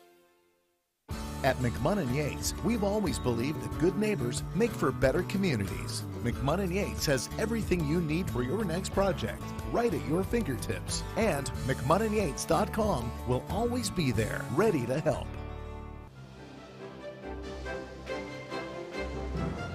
Back in Neepawa, 6-1 lead, Matt Dunstone over Ryan WIEBE. There are times when you simply have the impression that it may not be possible to come from behind. And while Ryan WIEBE and his team will be full value for the effort they make, Matt Dunstone's team is simply playing too good today. And yes, if there is the comeback, I will acknowledge that I said that. So being the cup half full partner of this broadcast team, I say the WIEBE team has been told by their veteran coach, Tom Clasper, to start with the 6th end. Sounds self-evident, but he meant that. He would have said, some way, somehow, fashion a 2. Better still a 3. Guys, you have hammer in 6, 8, and 10. If you get 2, 3, 2, that's 7 points. That would give you 8. Then your job in 7 and 9 is to force Matt Dunstone to a single. And if somehow there's a blank in between where Matt makes a rollout, you can either win the game outright or at least push it into an extra end. But start with a deuce and 6. And he would have been able to remind the team that Brent did it again. Steve Irwin would have been up 7-1 this morning. A 7-1 lead, 1 point bigger than a 6-1 lead. Reed Carruthers did come back to win that game 10-8, I think. Right? So it does happen. There's no question it does happen. Now, is the Dunstone team so far showing any chinks in the armor, any cracks in their game, any tiredness after a long week, any negative energy from a loss they would not have expected from this morning? The short answer to all of those questions is no. Nice and quick after the mop. I didn't think I threw a lot there. The Dunstone strategy here has been to take away the corner guards. They can't hit them, so they used them. They went behind, top 12 foot, behind the first corner guard, a little bit deep with the draw behind the second corner guard. So the WIEBE team will try to draw to it. T-line. Right now. I got there, Ty. Back for it. And you'll have heard the input from the lead flat brother to the second flat brother that after the mop, it's a little quicker than it was in the fifth end.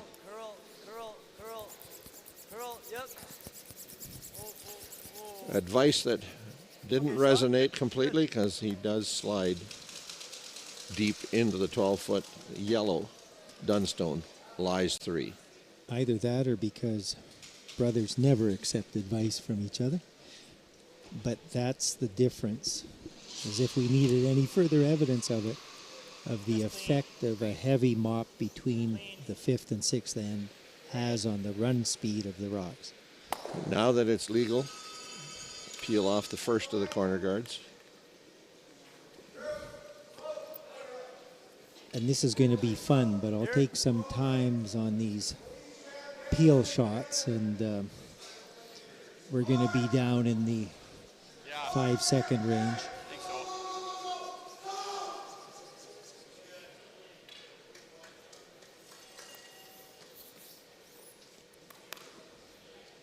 Corey Chambers has followed the 4 on end 5 with a 2 on end 6.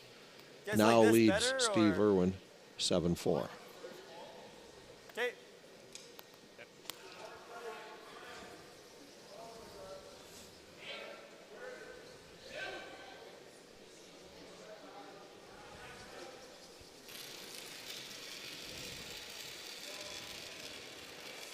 Full credit to both teams on sheet A, having played this morning, to come right back out here after a break of only a little more than 2 hours. That's back four.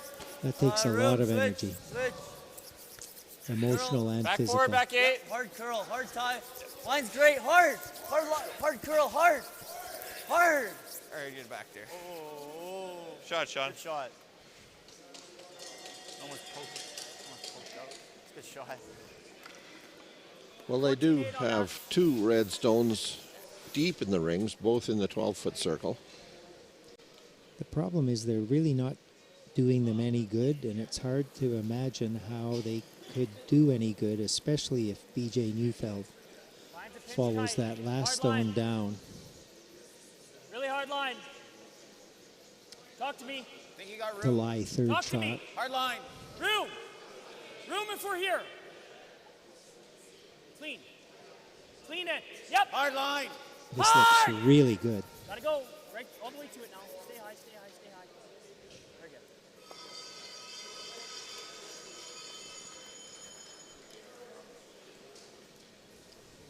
good. Impressive as well, Barry.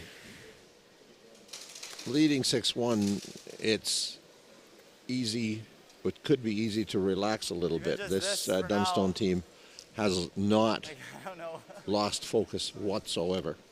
You can just unlock it a little bit. Yeah, there's something very special at play between those four athletes. It's now well past time to even have a discussion about how well Ryan Harnden will be integrated into the team. BJ and Colton and Matt Dunstone are fellows who, through various levels of curling, have come to the top of their game at exactly the same time. And they sort of know it. You'd have to force that acknowledgement out of them. But they know they're really good, and they don't let off in practice. I've had the privilege of occupying ice in the same building as them. Nice and because you can pick this right now. Yeah. There's an intensity that is just simply fun to watch. Matt's always been intense, but with the changes he's made to his pre-shot routine, he enjoys being the best shot maker out there, and it filters down through his teammates. Like you're thinking just to roll in the side of it kind of thing? You don't even have to like make a double here. Just and imagine open that up a little bit. In this Viterra, knowing that your dad is playing in it too. Yeah. That's kind of special. Very much. Hack, though, like, I don't know if you Knowing get on you're top, probably going to last a fair bit longer than your dad, so he'll be able to watch towards the end of the week. Okay, like whatever weight you think you can make it. Knowing with, as well that your grandfather won a Manitoba and a Canadian mixed championship. Like we still get we still can get 3 from just, you know. It's going to be hard to get. I just think if you're going to Knowing make the that freeze, it's you're going to been make this. 17 years since your first big win. I wondered when you'd get to that one. In 2006, winning the Canada Winter Games curling event in the under age 13 category, curling out of St. Vital Curling Club. And she'll be so mad at me, but her position on that team, a mixed under 13 team, was lead. Jackie Hebert, as she was then known, Dr. Jackie Hebert, as she is now known, who carries this commentator as he plays lead on a Monday night team at guys, St. if we Vital just hit Curling this and roll Club. to the middle. But that was the He's gotta beginning be- of it for Matt. You make 2 doubles. Yeah. I'm seeing like a hack. Would he have dreamed Like you can't see a whole lot of it, Ty. of this? The answer is probably. I suspect yes. I think at that time, from the age of 5 or 6, he had this aspiration. He's been to the Briar. He hasn't been to the Briar wearing the Manitoba buffalo that he grew up admiring, and I think that matters a lot to Matt Dunstone. Should get some curl. Try to roll in the middle. So we're about to see what a significant conversation has resulted in.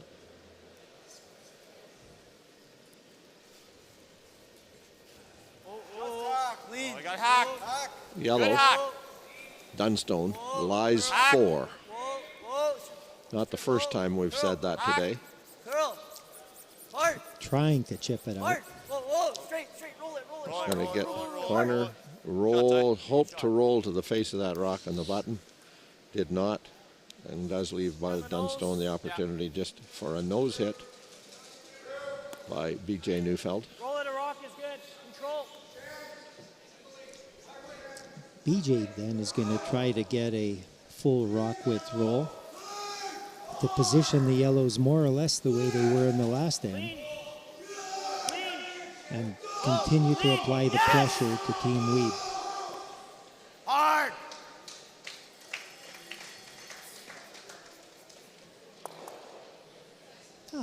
An uncharacteristic mistake, but it still worked out. But okay. a break nonetheless. It rolls out of play. Not out of play, but into the back 12-foot. Somehow Ryan Wiebe has to figure out how to bring those 3 red rocks into play. A draw past the guard across the face of the yellow, pushes it back through between the 2 reds. But they're all very deep in the rings. Sorry? It's about hack, yeah.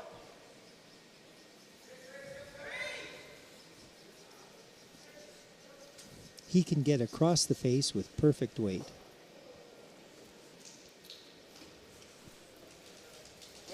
Hack. It is Same the weight, same left-hander, weight. Ty DeLellos, Same weight.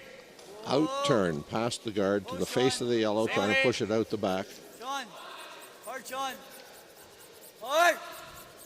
Hard. Hard. Okay, Ty. Not quite. Not bad. It's good. That was a lovely attempt, and they just frankly got unlucky on it. Sean Flatt was bending it I don't think you have enough. exactly as much as they wanted, and yet it still rattled the two Reds. Not bad. Who shot it? Reshot over this? Do you want to call timeout? Yeah. Timeout.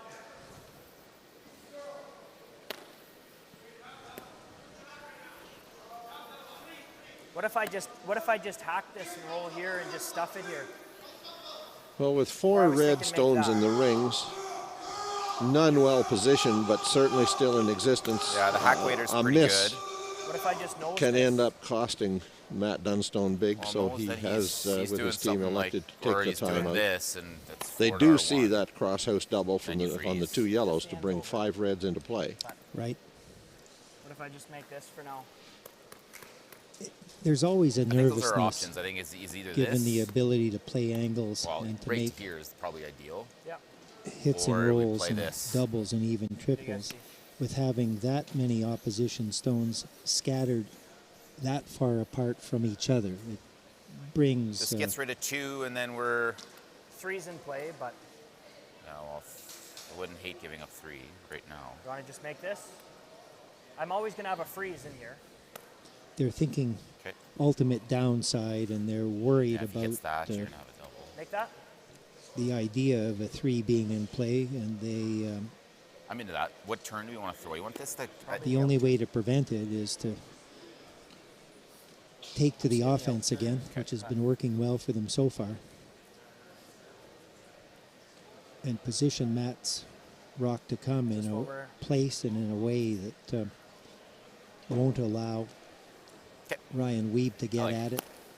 I'm a little concerned with the out turn. Is it that it's actually gonna go down? That As is going to that pull it down. conversation took place, there's a equally Yeah, I'm not even convinced detailed it's there. conversation going Okay, over it's on halfway. sheet A, Yeah. where Steve Irwin, Travis Taylor, and Halfway. Travis Brooks are How's that look? trying to figure out how to get out of a mess of 4 yellow Trying to hit like half chamber rock. stones, 2/3. 2 reds and a Yeah. yellow yet to come. Irwin's going to have to play some kind of a Woby Dazzler to move some yellow stones. Back here, what has Matt Dunstone decided to play? Here's that shot over to sheet A. You can see all those yellow stones. I think Irwin's plan is to try to play through the port up the center line, try to contact that yellow rock you see top 8 foot.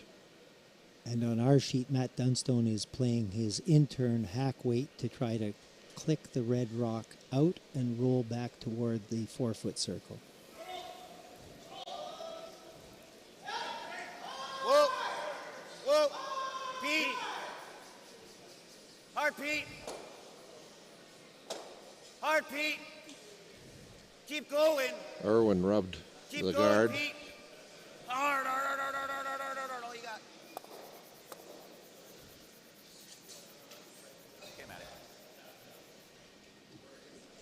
Dunstone does make the tap and roll out. Rolled much further than he wanted to. He wanted to roll to be second shot or even shot. Now the question becomes, is there an angle Yeah. other than that Like long across here? the house double? I'm not seeing very hard, Ty. Like, The long across gotta the make a house call. double comes Yeah, one with, set of with shots here. too early. If Hit this thinner was the the better, yeah. last shot of the end, you've got a shot make it, and if we with a just possible roll, it's 4 okay. as the result. If you Control make weight. this shot perfectly now, He you doesn't have an sit easy double as it is. with a Like, wall Yeah, of red I'm worried about rocks the behind freeze. the rings. We Or can behind try the to roll 8 it up foot. a little bit just so we don't leave that it's just wall. we do have to move a rock now. Yeah, I think let's move them and see if we can like roll our shooter up maybe, just Yeah. to not leave that wall. But let's make No, it. I'm throwing a. Can I throw a normal, Ty? He's throwing this hard, normal weight, 8-second weight, but wanting to obviously keep his shooter in play somewhere near the 4 Easy foot. normal. Whoa. Whoa. Easy normal. Whoa. Yep. Yep. Yep. Whoa. Yep. Yep. This is close. He'll make the contact and roll. Right to the face and across the face of the Yellowstone. Red lies 2. Well, if you're trying to build a wall of granite using curling rocks, I think How's that look, Beach? Matt Dunstone's dream is about to Wanna come be right true, to it, eh? because if he nestles right down Yeah, I think to so. Yep. Right on the 7. it, in order to get it out, it's virtually impossible. It's like 15 to tee.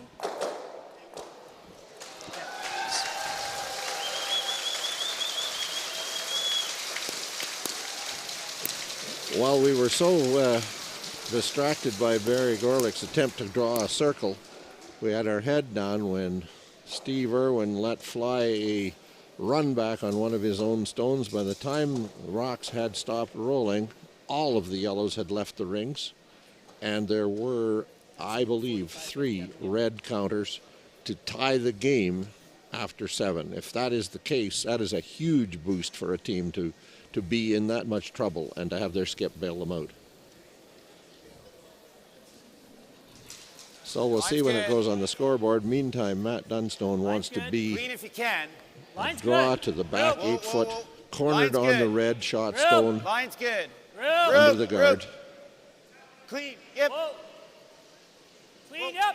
Fabulous curling shot by Steve Irwin. You're never off this. You're never off this. So he does make that tap. He taps it back. And there is, once again, I submit, no shot. Ryan sees the possibility of coming from the outside, yellow across the face of the yellow, rolling it straight sideways across the face of the red. It almost doesn't. You don't see it on the screen, but there's a guard above the rings, and he's thinking of trying to do that. This guard here, well described. This is a prayer. Does it go? Sorry. They will look at it. Even looking at this shot is an acknowledgement that playing for 1 is conceding defeat. If you can get it over top, I don't know. That's really hard. I don't think it goes. That's not a 90-degree angle that you would need to see for it to go properly over the top. This is coming in hot. Hey, it's trying to plant it, really? Or What? plant it almost? Basically a hair high. Yeah. Coming in hot is, I think. Yeah, we'll take a time on this one if I can use my thumb quickly enough. This one is going to be a dart. Big extension. Hard. Nothing happens. Yellow will count 1. And for the purists at home, I haven't timed one of these in live competition ever before. That was 4.94 seconds. Well, the call was the acknowledgement that the game was over. Ryan WIEBE and that fine young team from the Fort Rouge Curling Club, who've had a great run over the last 2 or 3 years, but it comes to a conclusion here in Neepawa for this year, a 7-1 final score as Matt Dunstone eliminates the Ryan WIEBE team. And we're going to take the end break, and we will, again, we'll warn you they won't be great camera angles, but we will get you camera angles. And we will talk you through what's going to be an interesting final 3 ends of the game between Irwin and Chambers. We'll be back with that in just a moment. Today's sponsor, PharmaSave. Canada's community pharmacy is proud to support Canada's community game. At McMunn & Yates, we've always believed that good neighbors make for better communities. McMunn & Yates has everything you need for your next project, right at your fingertips. And McMunnandYates.com will always be there, ready to help.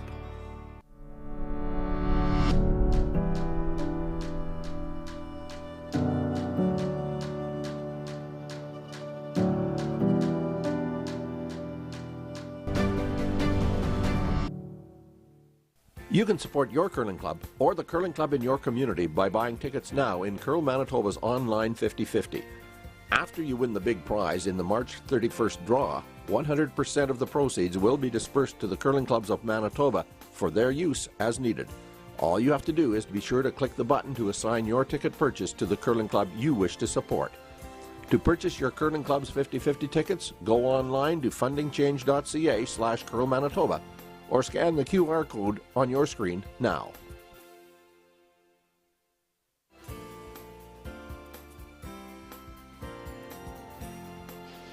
Well, there's the shot we're going to be able to give you of the home end of Sheet A. So you can see that you're going to be able to see an interesting angle, not one that you see very often in a broadcast. There's the angle of the thrower. Again, not bad. We appreciate the efforts of the Big Day Media production people.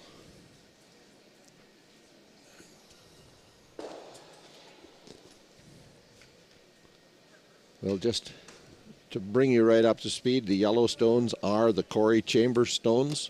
Red stones are Steve Irwin. The Fort Garry team, Chambers. The Brandon team, Irwin. Irwin jumped out to a significant lead with a 3-point on the fourth end to take a 4-1 lead. And if you can hear, nice round of applause for the young Ryan WIEBE team as they exit the arena. Disappointed, no question. And for another year, a team which we will continue to say, a great young team with a great future.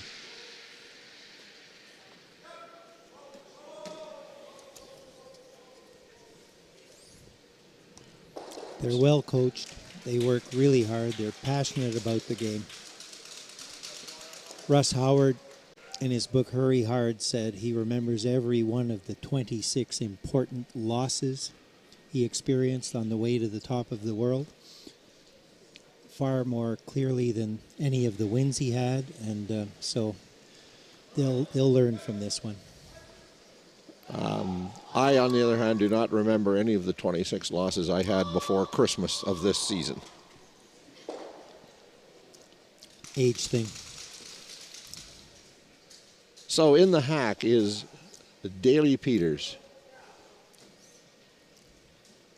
Chambers has hammer here on the 8th end. This is Peters' first stone. Irwin third. Travis Taylor has already thrown his first. He made the hit on that rock in the top of the 12-foot circle. Peters runs that red back. Is he going to be able to roll it out of the rings? No, he is not. Leaves the yellow at the top of the rings. Opportunity for Irwin to try to go around it.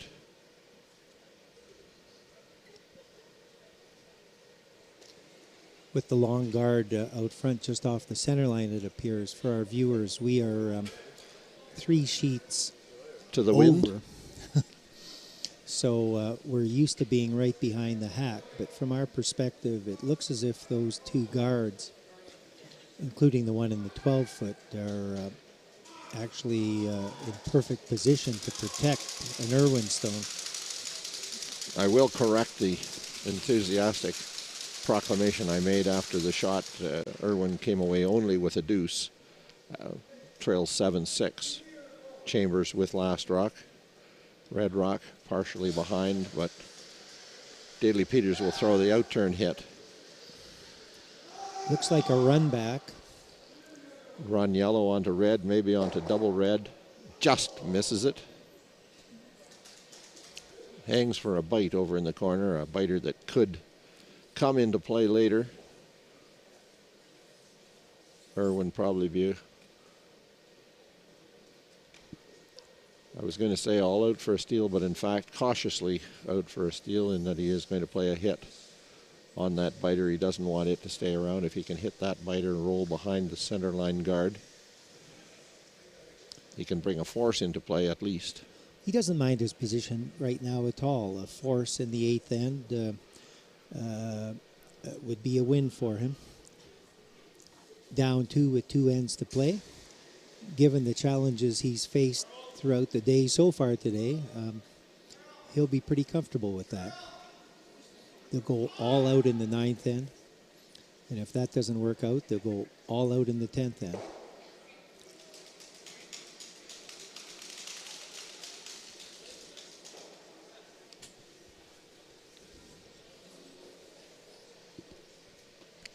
No roll, so Chambers will slide across to play a hit on that rock in the back of the 12-foot circle.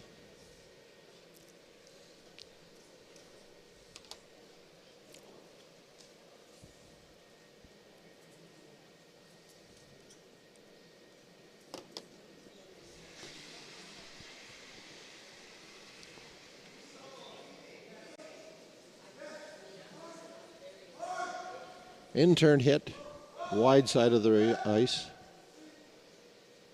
Red rock, back 12-foot, nose hit.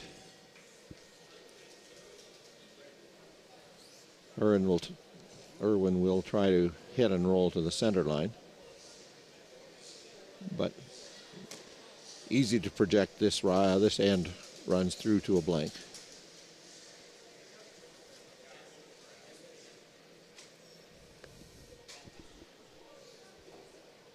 One up with hammer in 9, with just 2 ends left to play. Corey Chambers will like his odds.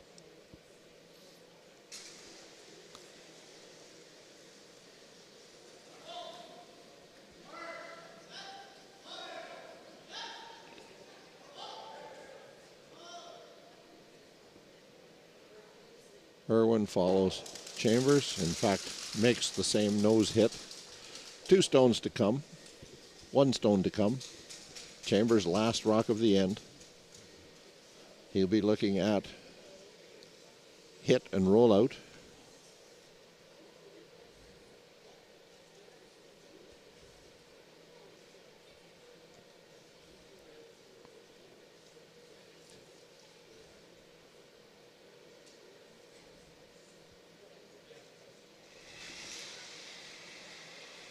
Corey Chambers, in-turn hit.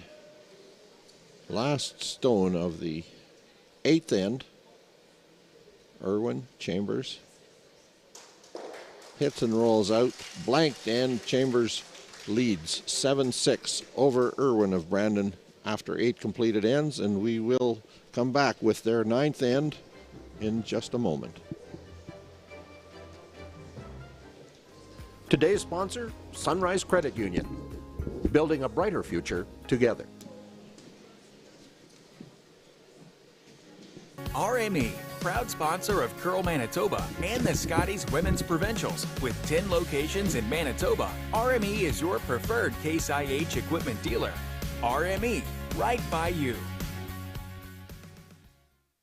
Where can you find handmade delicious pizza, classic burgers, scrumptious salads, and the finest Manitoba-sourced pressure-cooked fried chicken? From small towns to big cities with 38 locations, Chicken Chef is comfort food you can count on. We're your made in Manitoba chicken choice, and pizza choice, and salad choice, and so much more. Chicken Chef, bring your appetite. We'll take care of the rest.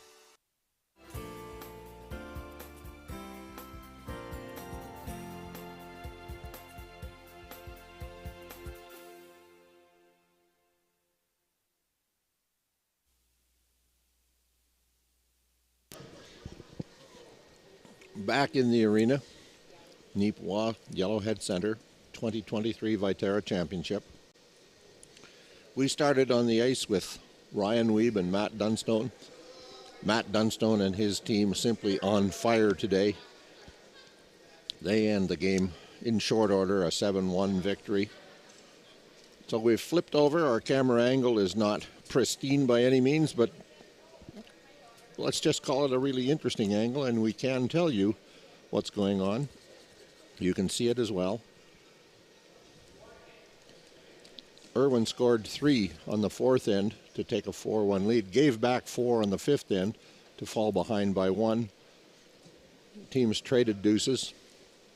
Steal of 2, mind you, on the next end. Steal of 2, they traded, and then a blank just now on the 8th end by Corey Chambers.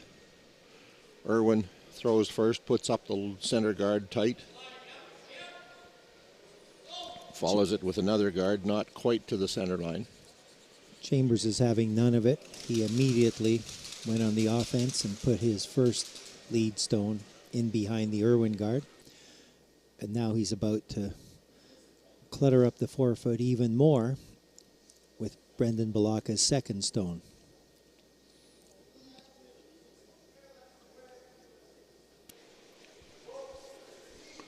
At this point, Chambers is attacking. A point will come where he'll clear the guards.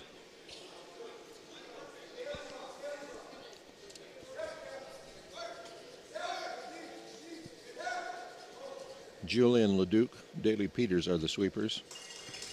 And they place that rock just right on top of the button, biting the button.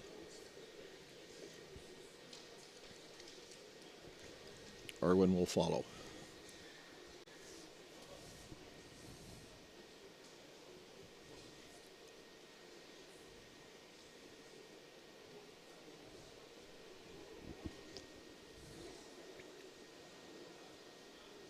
It's the second man, Travis Brooks.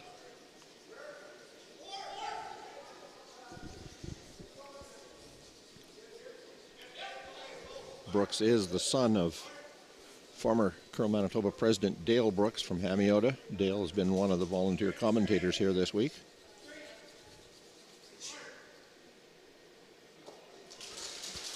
And while the call was to get across to the top of the shot in the front of the rings, draw fully to the rock in the back of the 4-foot.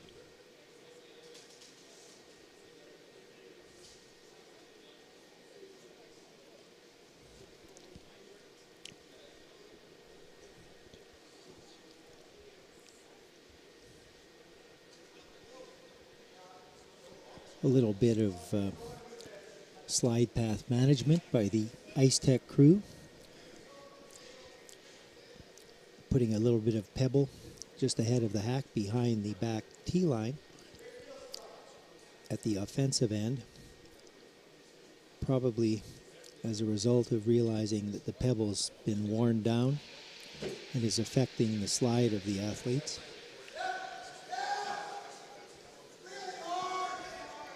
Julian Leduc now peeling the guards. He gets the 1, he gets the 2. He peels one of the yellows out of the 4-foot, but doesn't contact the red that's in the 4-foot, and he does leave a yellow center guard. So Steve Irwin looking closely to see who's shot stone. He gives the indication to his team that he thinks red is. He thinks they are shot stone.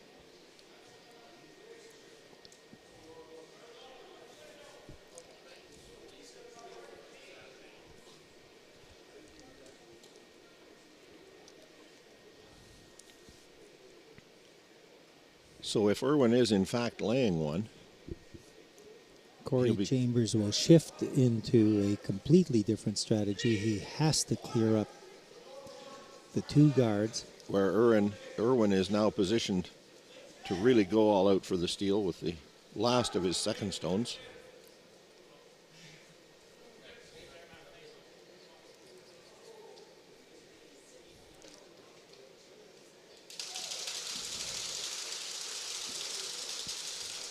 Probably slid a little deeper than he wanted to, but is behind that guard on the center line.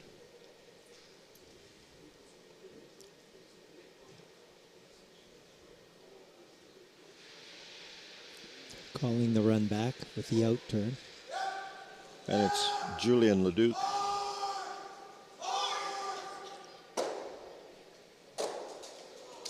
And with 2 run backs, Chambers has now successfully removed both of his own stones from the rings, left guard on 2 red Irwin stones.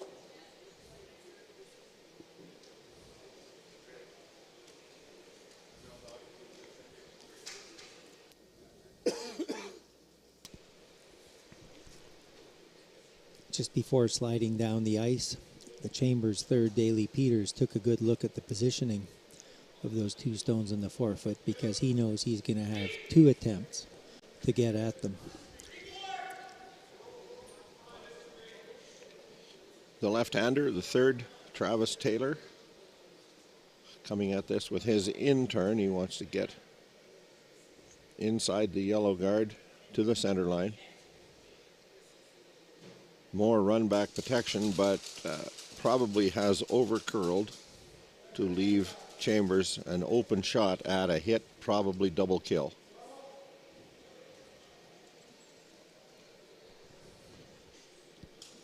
He has to be tight to the yellow guard. But with Daly's ability to throw the hit,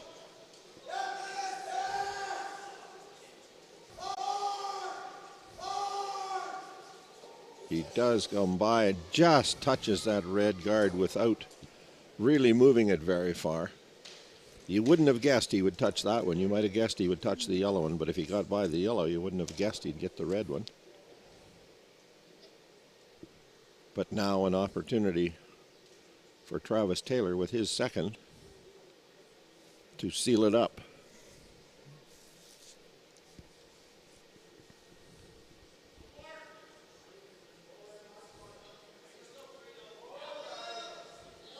Just looking across the sheet, Resby, these 2 teams are really into it and are trying not to react negatively to being on the wrong side of the proverbial inch or even centimeter. But both teams are looking exhausted, to be honest. It's been a long day already for them. One of them will get to rest. One of them will get to play another game tonight. Peters with the long run on it past one, and again pushes that red stone right past the 2 in the 4-foot circle.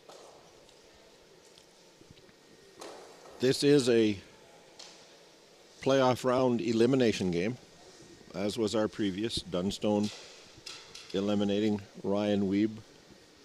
Effectively, we're now down to 5 teams from the original 32. We have Braden Calvert, Reed Carruthers lined up to play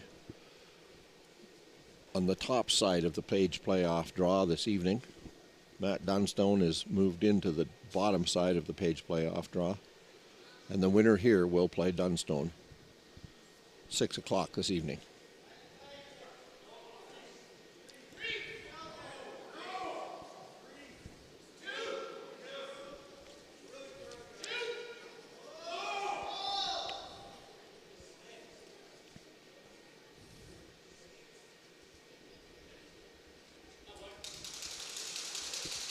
This time he leaves that guard another 4 feet further out. Still a run back possible, but the angle on 4 feet of extra run makes it that much more difficult. Ever so slightly high side with his out turn, and by slightly, probably a centimeter. Once again, the hitting bands on these stones are so perfect that the chance of making this shot is much higher than using Corey club Chambers, stones. out turn hit. He's going to peel off the guard. Over curled. So that's 5 Chambers throws in a row that essentially are misses. Very uncharacteristic. Now, we haven't been watching the ice to know whether or not a draw is possible around the outside, but the Yellow Rock did roll over into the line of what probably is the run towards the edge of the button. And the fact that it's an end sheet near the edge of the boards with probably no play down it at all would make that a very educated guess, but a guess nonetheless. So Steve Irwin's final stone here in the 9th end needs to be a guard on the 2 rocks in the 4-foot circle. If he can get it over close to the center line, take away any run. No port for Chambers. Chambers is faced absolutely with a run back running the Irwin stone in, so he's not only got to kill 2 if he runs it, he's got to roll the promoted stone off. If they do look now at the wide for Chambers out turn draw to the face of the rock, biting the button to see if they can get to it, to cut the end down, maybe get to it and tap it back. Certainly the run back strategy hasn't worked. Here comes the front end to wade in. After all, they've been standing over those rocks the entire game, and they'll have the best sense of all as to exactly how the stone will finish as it comes into the button area from that wide a path.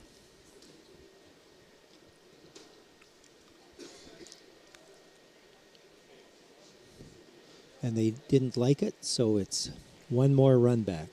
Run back attempt number 6. Running red into the pair of stones in the 4-foot circle, and Irwin stone being promoted in against 2 Irwin stones. Perfect result, obviously, to spill both stones and roll out. A very acceptable result is to come out of this with a single red point. We'll see what Corey Chambers can manufacture.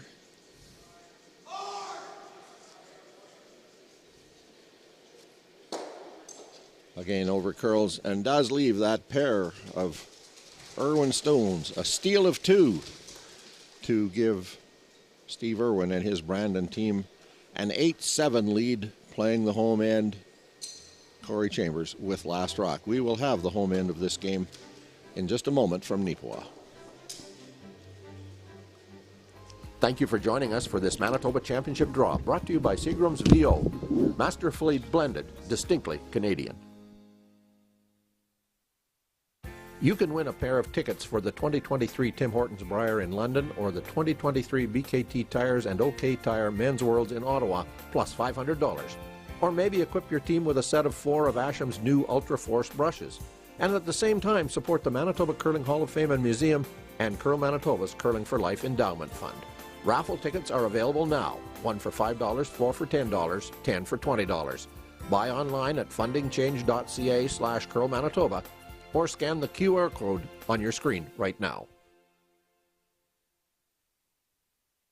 Curling in the small town part of Manitoba is really big in the winter. It's something for the community to do, and it really brings the community together. We can hold annual events like our Bonspiels and our weekly nights. It's really something to do for everyone in the community. You can do it from any age.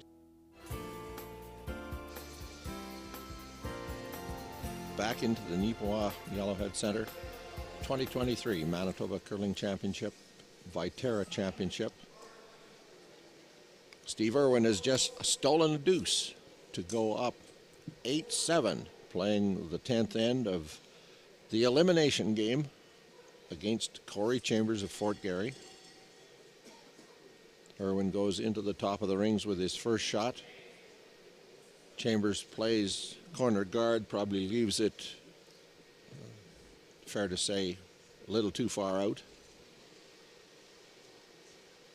Irwin asks Travis Sabin to play a center guard.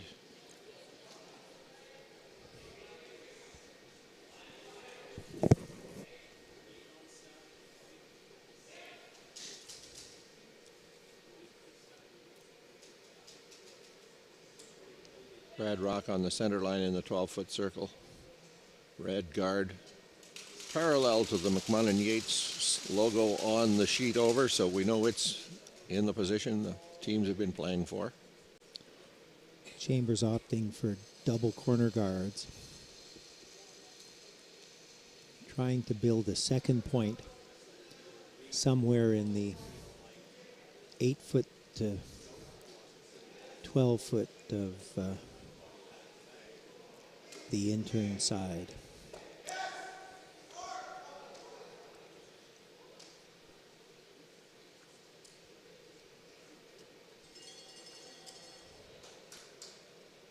Game on.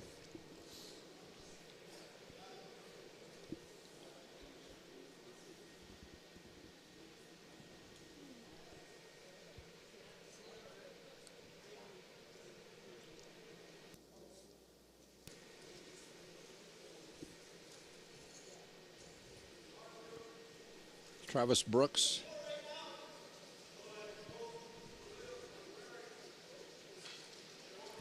The front end's worried about this one. The shot to come right around the red rock. Well short.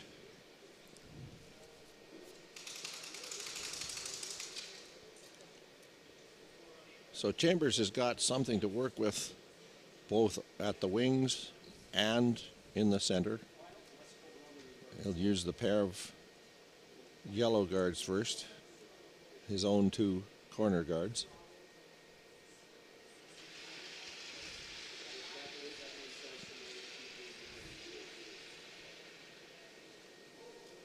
It's second, Julian Leduc. An in-turn draw past those 2 corner guards.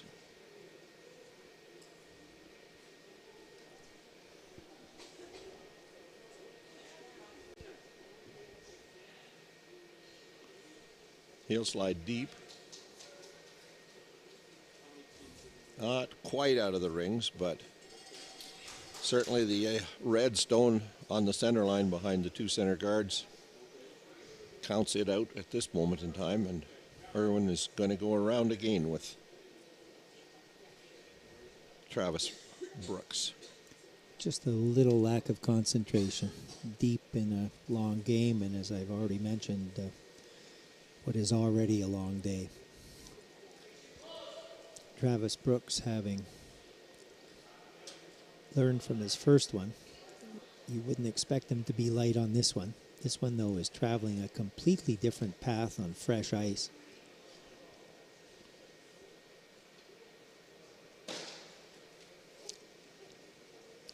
That rock got out on the unused stuff at the near the boards and never had a chance. And as we look at it from here, obviously we can't tell which of the red or the yellow is counting. Suffice to say, unlikely either of them is to be a factor in the scoring at this end. The Chambers decision now, in consultation with Daly Peters and the front end, is which of the perfectly positioned string of guards do you make use of first?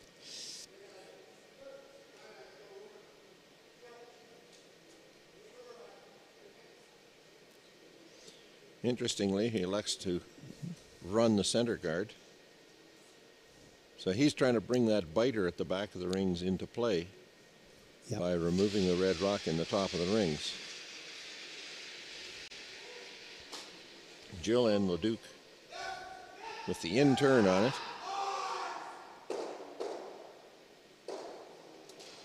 Worst possible result, he guarantees that his yellow back corner rock is now second shot by jamming not once but twice, leaving a bit of a guard as well. Difficult outcome. Interesting call. Great call if the shot is made. That sounds an awful lot like the sport of curling, doesn't it? It does, yeah. There's no right or wrong strategy. There's a right or wrong execution of the strategy. For the third time now, Steve Irwin is asking his team to some way, somehow bend a rock around that guard that is on the 12-foot or in the 12-foot circle. So we'll see if the left-hander Travis Taylor can do it. It's interesting because he's throwing from the other hack. The arc of his stone is a little bit different and would tend to run a little bit straighter, and Steve gave him less ice than he did Julian Leduc on his last one.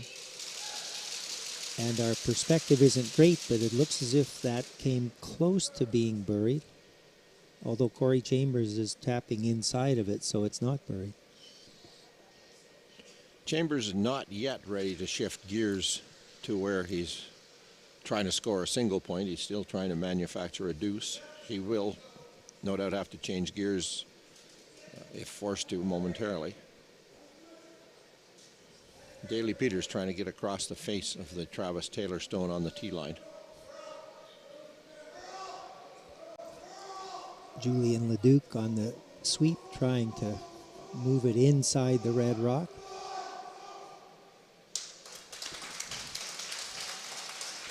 That's really good. Just a little bit short. No contact on the red rock that is still shot rock.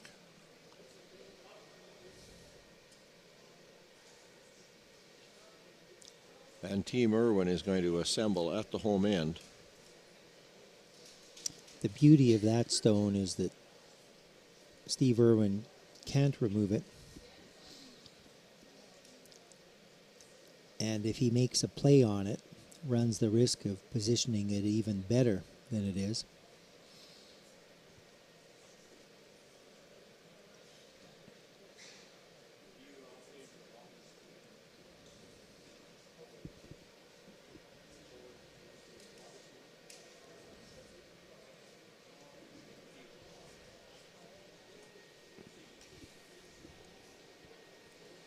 So, of course, we don't have these teams mic'd. It wasn't anticipated that this game would be part of our streamcast. And we don't have cameras mounted over the rings that are in play, but you can see from the body language, the question becomes, is this the time to get defensive, given that you do lie shot, and try to plug up the path to the yellow rock just thrown by Daly Peters? Do you try to take your center red rock and promote it, or promote it against the Yellowstone Peters just threw as sort of a corner freeze? It doesn't appear that the out-turn draw path is available at all, so they've got to keep playing this side of the sheet. It appears that they're opting for a guard, maybe as tight as the 12-foot, to preserve their red rock biting the 4-foot as shot.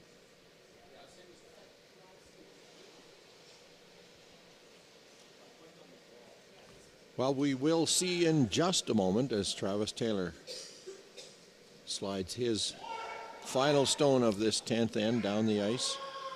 That same left-hander's out-turn draw. This one's really moving.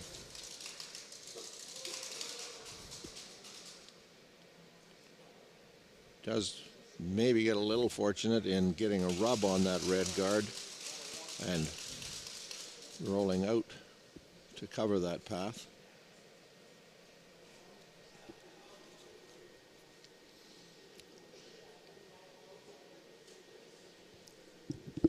The game's on the line with this shot, and Team Chambers is taking a timeout to have a big conversation about it. And I'm just going to say greetings to the Manitoba curling fan who's just sent me a text passing along a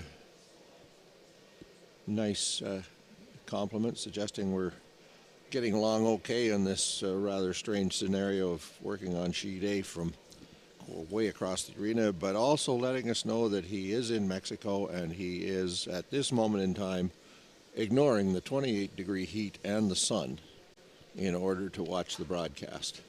Hopefully with the air conditioning off.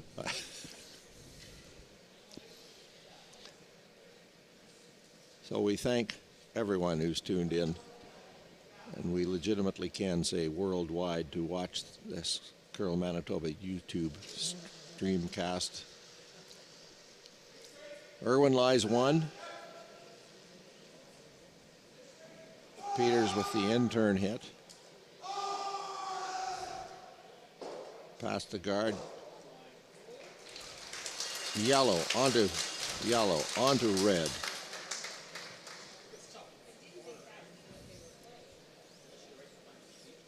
Yellow lies 2.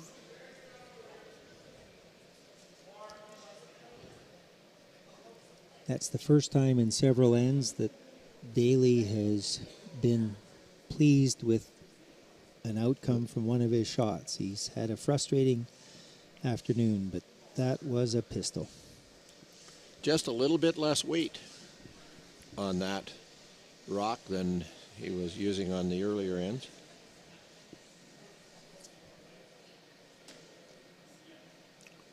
So again, we're not right up the line of the sheet, so we're not sure, but it would appear that Steve Irwin is playing through between the boulders. Yeah, a staggered port, which is always a bad visual from the hack. With the left-hander's out-turn hit. Past 1, past 2, past 3, 4, nose contact and shot rock. Anything you can do, I can do better, Corey Chambers is going to have to say. And he's going to have to. But Steve is a left-hander, and that's a very perceptive observation, Resby. It really matters. The path that Corey Chambers' rock is going to take, even if he throws his intern at it, starts from 10 inches inside the path that Steve Irwin's rock started. So there's no teachable moment from the Irwin throw.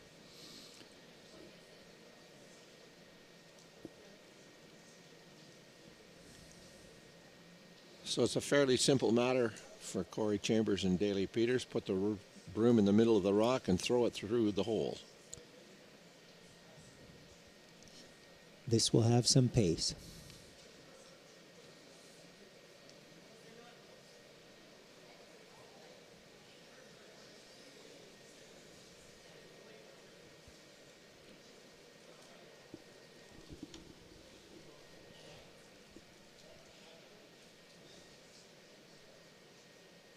Corey Chambers, Brent Irwin, an elimination game here in the Viterra Championship. Chambers got down in the hack and didn't like something that he could see or couldn't see. The stagger is bothersome, so the high red guard is just a really bad visual for a right-hander because you're staring right at it. I think more the message to Daly was, I need to be able to see your brush, so bring it a little bit forward so it isn't behind a rock. But it's no longer in the center of the rock, so I think he's selected a different weight choice, more of a controlled hit than a peel style hit. Oh, this is barely control. And we'll see, it is the out-turn hit. Corey Chambers up the center line, needing to navigate the same port between the same guards that Steve Irwin did. Wasn't able to do so. And so now Irwin has a wide open shot at that second shot stone rather than attempting a really difficult guard. He will play the hit. To lie 4. To lie 4. If he gets a little bit of action back to the center line, he pushes the shot stone in behind and makes Corey Chambers' last shot very difficult. We'll see. As the Brandon left-hander gets in the hack, he'll throw his in turn at that rock, sitting about 2 o'clock in the 8-foot. Just past the guard, he makes the contact, drives it straight back, jams at the back, but red does lie 3. Chambers has to score. Chambers seems to have an open path with his in-turn to the shot rock at the top of the 4-foot. And the only question is what weight to throw at it. So this looks like down normal, about 6 inches of ice.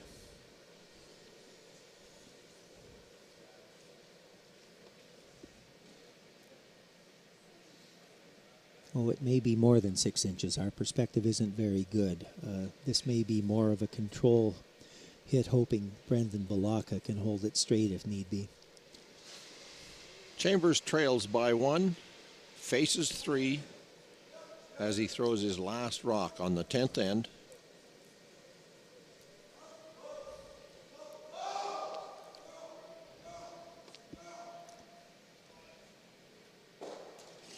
Does make that nice nose hit for a single point. It is tie game, Irwin, Chambers, 8-8. We'll have the 11th end of this game from Neepawa in just a moment.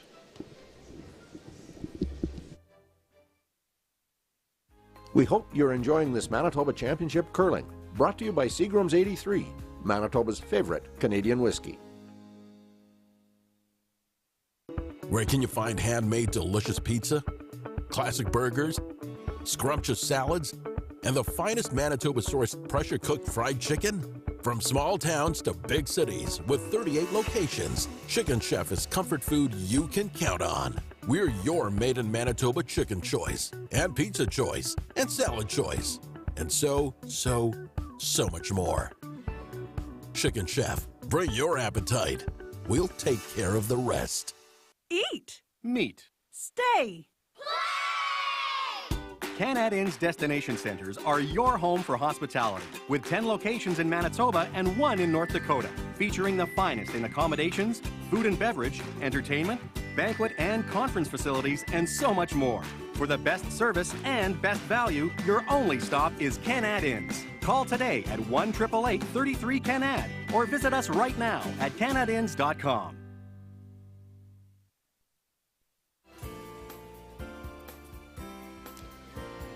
We come back inside the Yellowhead Arena in Neepawa for extra end action in the elimination game, playoff round elimination game. Nothing proven so far in 10 ends of play. Corey Chambers, Steve Irwin putting on an exhibition in the last few shots of that previous end. Hits through a port that many wouldn't have believed was there. And in the end, Chambers having to hit for a single point and a tie. So it will be Chambers all out for a steal.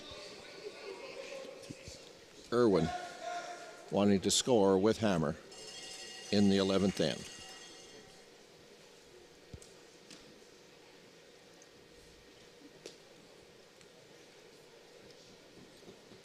Irwin not even thinking about playing around with anything other than being first into the rings. Corner guards are irrelevant. He needs to fashion a path for his final rock to get a single for the outright win. And the best way to do that is to bring the play into the center of the rings as early as possible. Travis Sabin has been his reliable lead man for many years. And reliable again as he puts that first rock on the center line, just about biting the button. Mind you, it is a very large button. Brendan Balaka trying to come down right on top of it.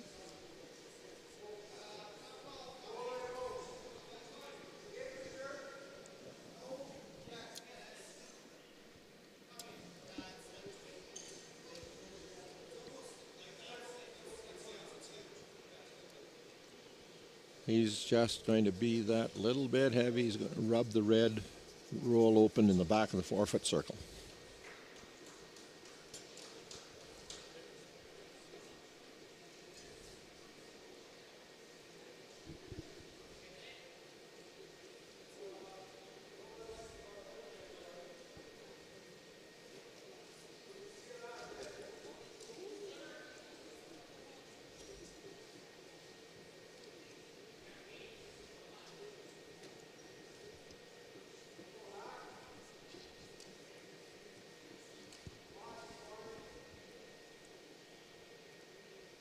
So he'll have Travis Sabin throw an outweight, an out-turn, hack weight shot. Gonna get by that center yellow guard, doesn't want to touch it. Sweep call all the way to that yellow stone. It's going to overcurl and rub the red.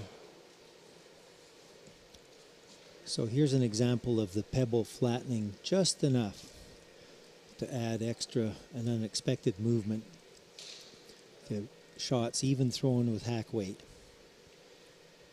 You could tell by Steve Irwin's thought process before that shot. He wasn't sure he should play that hit. He knew it shouldn't be a hit. He wasn't sure he should even play the tap on it.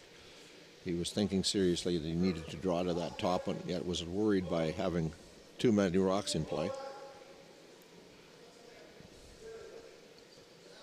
Steve Irwin cannot wait for the opportunity to start clearing stones, which is going to come up right now.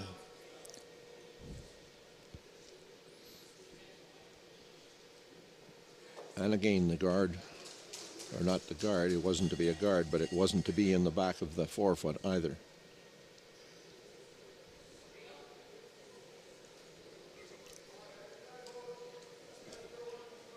The armchair curlers at home would say, unless perhaps the alignment that we're seeing from our angle isn't close to being a guard, why not peel the top? But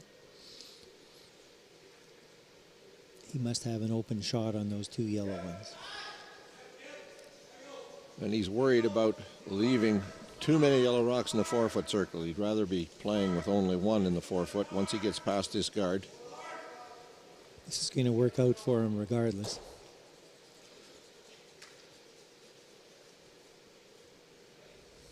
So that path has changed because Steve actually gave his head a shake. Yeah, you could tell from his body language that he was a little surprised by both of those shots.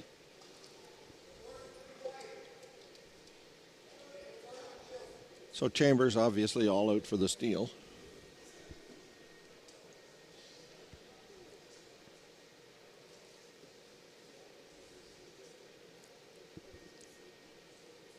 And even if he slides into the rings, the red rocks belonging to Irwin, positioned behind the tee line either side of the forefoot, are both going to be catchers. They're going to cause clutter.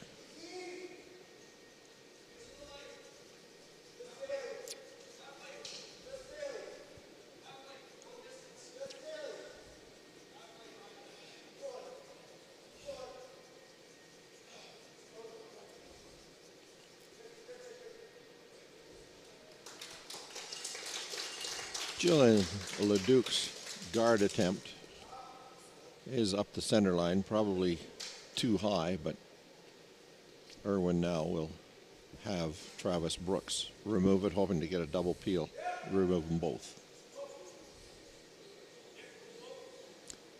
Trying the other turn.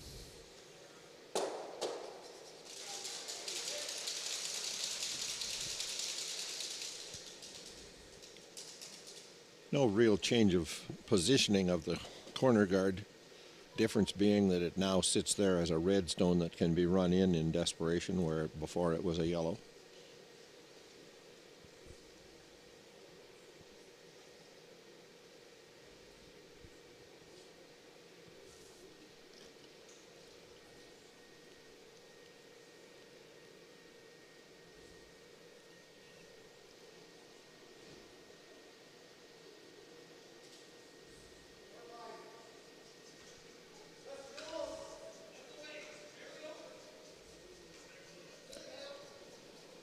Daley Peters looking to position this guard very precisely.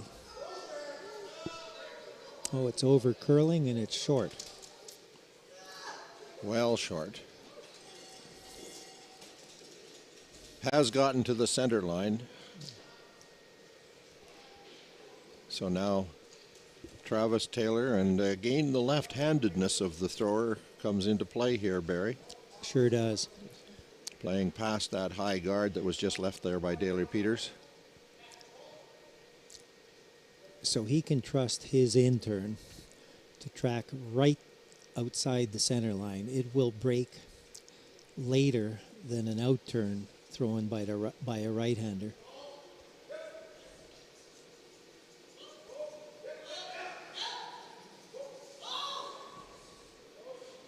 So the Taylor hit passes the guard. He needs to get it to curl to the face of this yellow stone, and he does. Bang it out. the Yellowstone lies third shot.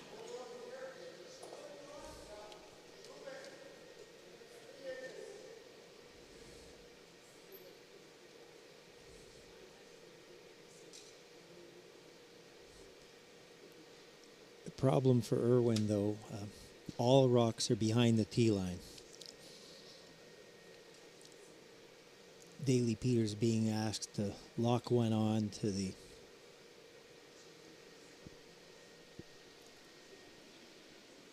rock closest to the button behind the tee line.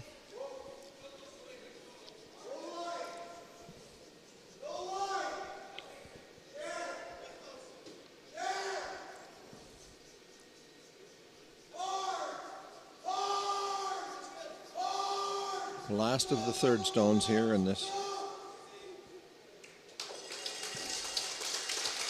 Rather, the last of Corey Chambers' third stones.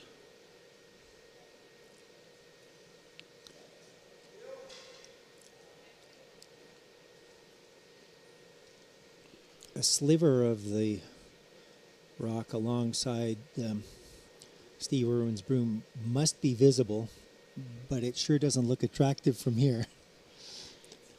Well, he's asking Travis Taylor to throw a peel at it. He wants to pick the yellow out. Travis's out turn should track straight.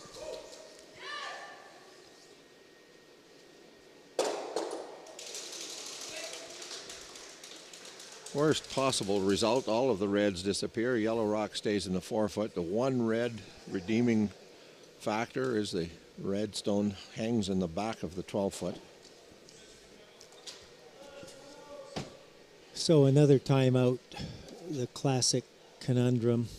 Do you go full defense here, or do you try to get a little more creative? Full defense meaning plugging up the path to the stone that is shot, the yellow stone, keeping in mind it's behind the tee line, but keeping in mind also that it's tough to get to with anything other than a draw, and a freeze onto it would have to be perfect, and it would still leave room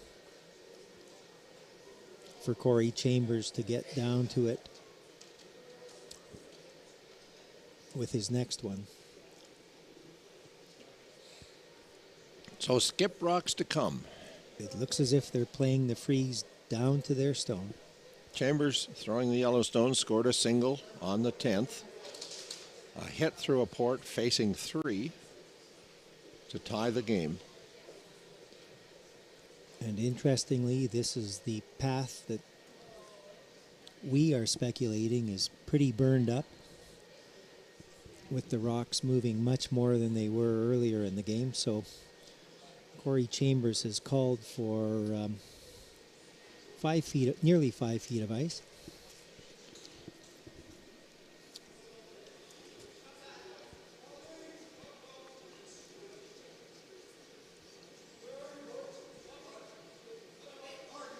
Full sweep from Brennan Balaka, Julian Leduc.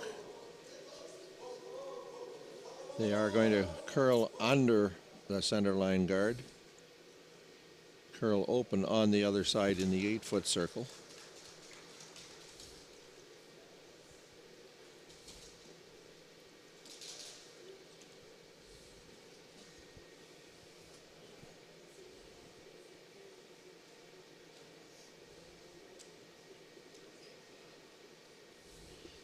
Either Yellowstone accessible for Irwin.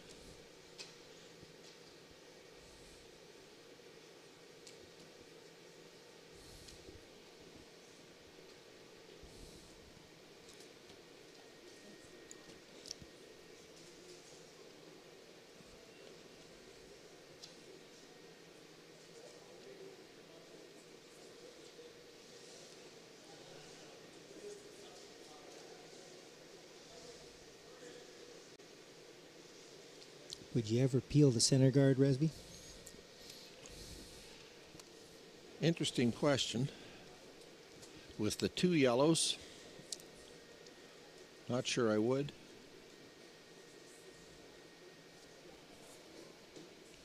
Steve Irwin for sure is not going to. He's looking to hit and roll behind. Once again on the path that has been tough to call so far this end.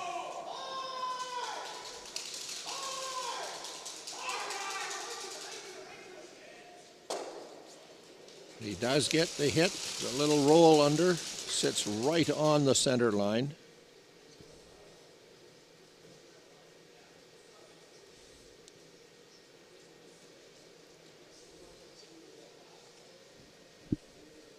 They look at the angle of the yellow rock sitting in the top of the 8-foot because they know if they make the freeze, the Steve Irwin call is to slash the yellow across onto the rock that they throw. The question is, does he have room to do it? Right. But before that, they have to execute perfectly. They need a rock covering the pinhole, square on the button, on the face of the Irwin stone just rolled there from the outside hit. And a little bit high on the right side of the Irwin stone as we view it on this image.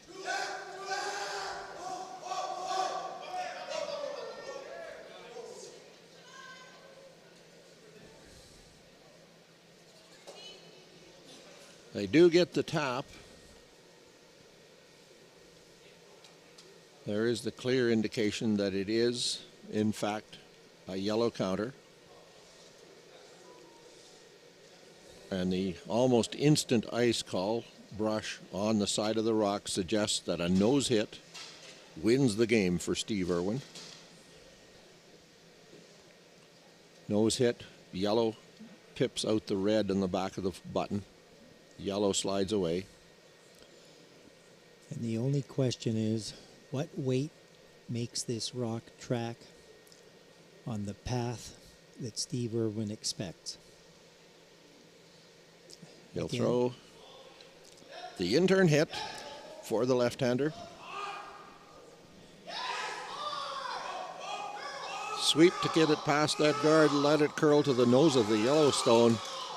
Nose hit, rolls away, bites the 4-foot, and it is a Steve Irwin 9-8 win over Corey Chambers and his team for the Fort Garry Curling Club. So Chambers now joins the group on the sidelines. We have 4 teams left in the competition. We do have Carruthers versus Calvert tonight at 6 o'clock at center ice. The 2 undefeated teams. In fact, only 1 undefeated team. Braden Calvert is undefeated. Reed Carruthers has lost a single game, come back through the championship round. So it's Calvert, Carruthers. On the bottom side of the Page playoff draw, Matt Dunstone will play the left-hander from Brandon, Steve Irwin, in the elimination game in the Page playoff. So more action ahead. Barry Gorlick, a recap of today, and then what do you see tonight? Somehow in an hour and 6 minutes, Steve Irwin's team has to celebrate their win and then get right back into the hack. As for the A side of the Page playoff, it's going to be a barn burner. Can't wait to call it. The percentage shot making by both teams has been off the charts. The ice is perfect. Bring it on. Braden Calvert, 2-time world junior champion. Reed Carruthers, a former world men's junior champion. Some of the best in Manitoba curling will be on display tonight at center ice in the Yellowhead Arena in Neepawa. I'm Resby Coots. Thank you very much to Barry Gorlick and to the folks from Big Day Media. We'll be back with you at 6 o'clock with Calvert against Carruthers.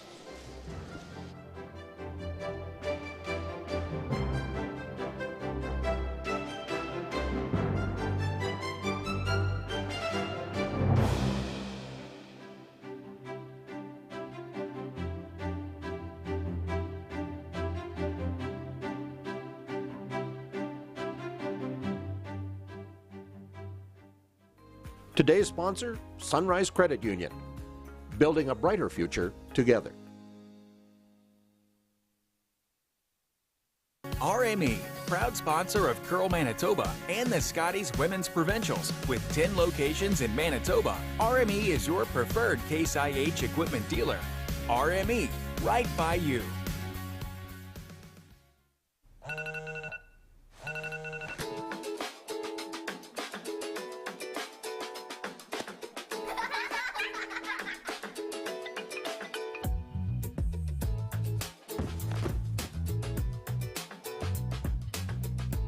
You work hard to keep it all together. And when you need a little help, we're there. At PharmaSave, we see you. Live well with PharmaSave. You can support your curling club or the curling club in your community by buying tickets now in Curl Manitoba's online 50/50. After you win the big prize in the March 31st draw, 100% of the proceeds will be dispersed to the curling clubs of Manitoba for their use as needed. All you have to do is to be sure to click the button to assign your ticket purchase to the curling club you wish to support. To purchase your curling club's 50/50 tickets, go online to fundingchange.ca/curlmanitoba or scan the QR code on your screen now.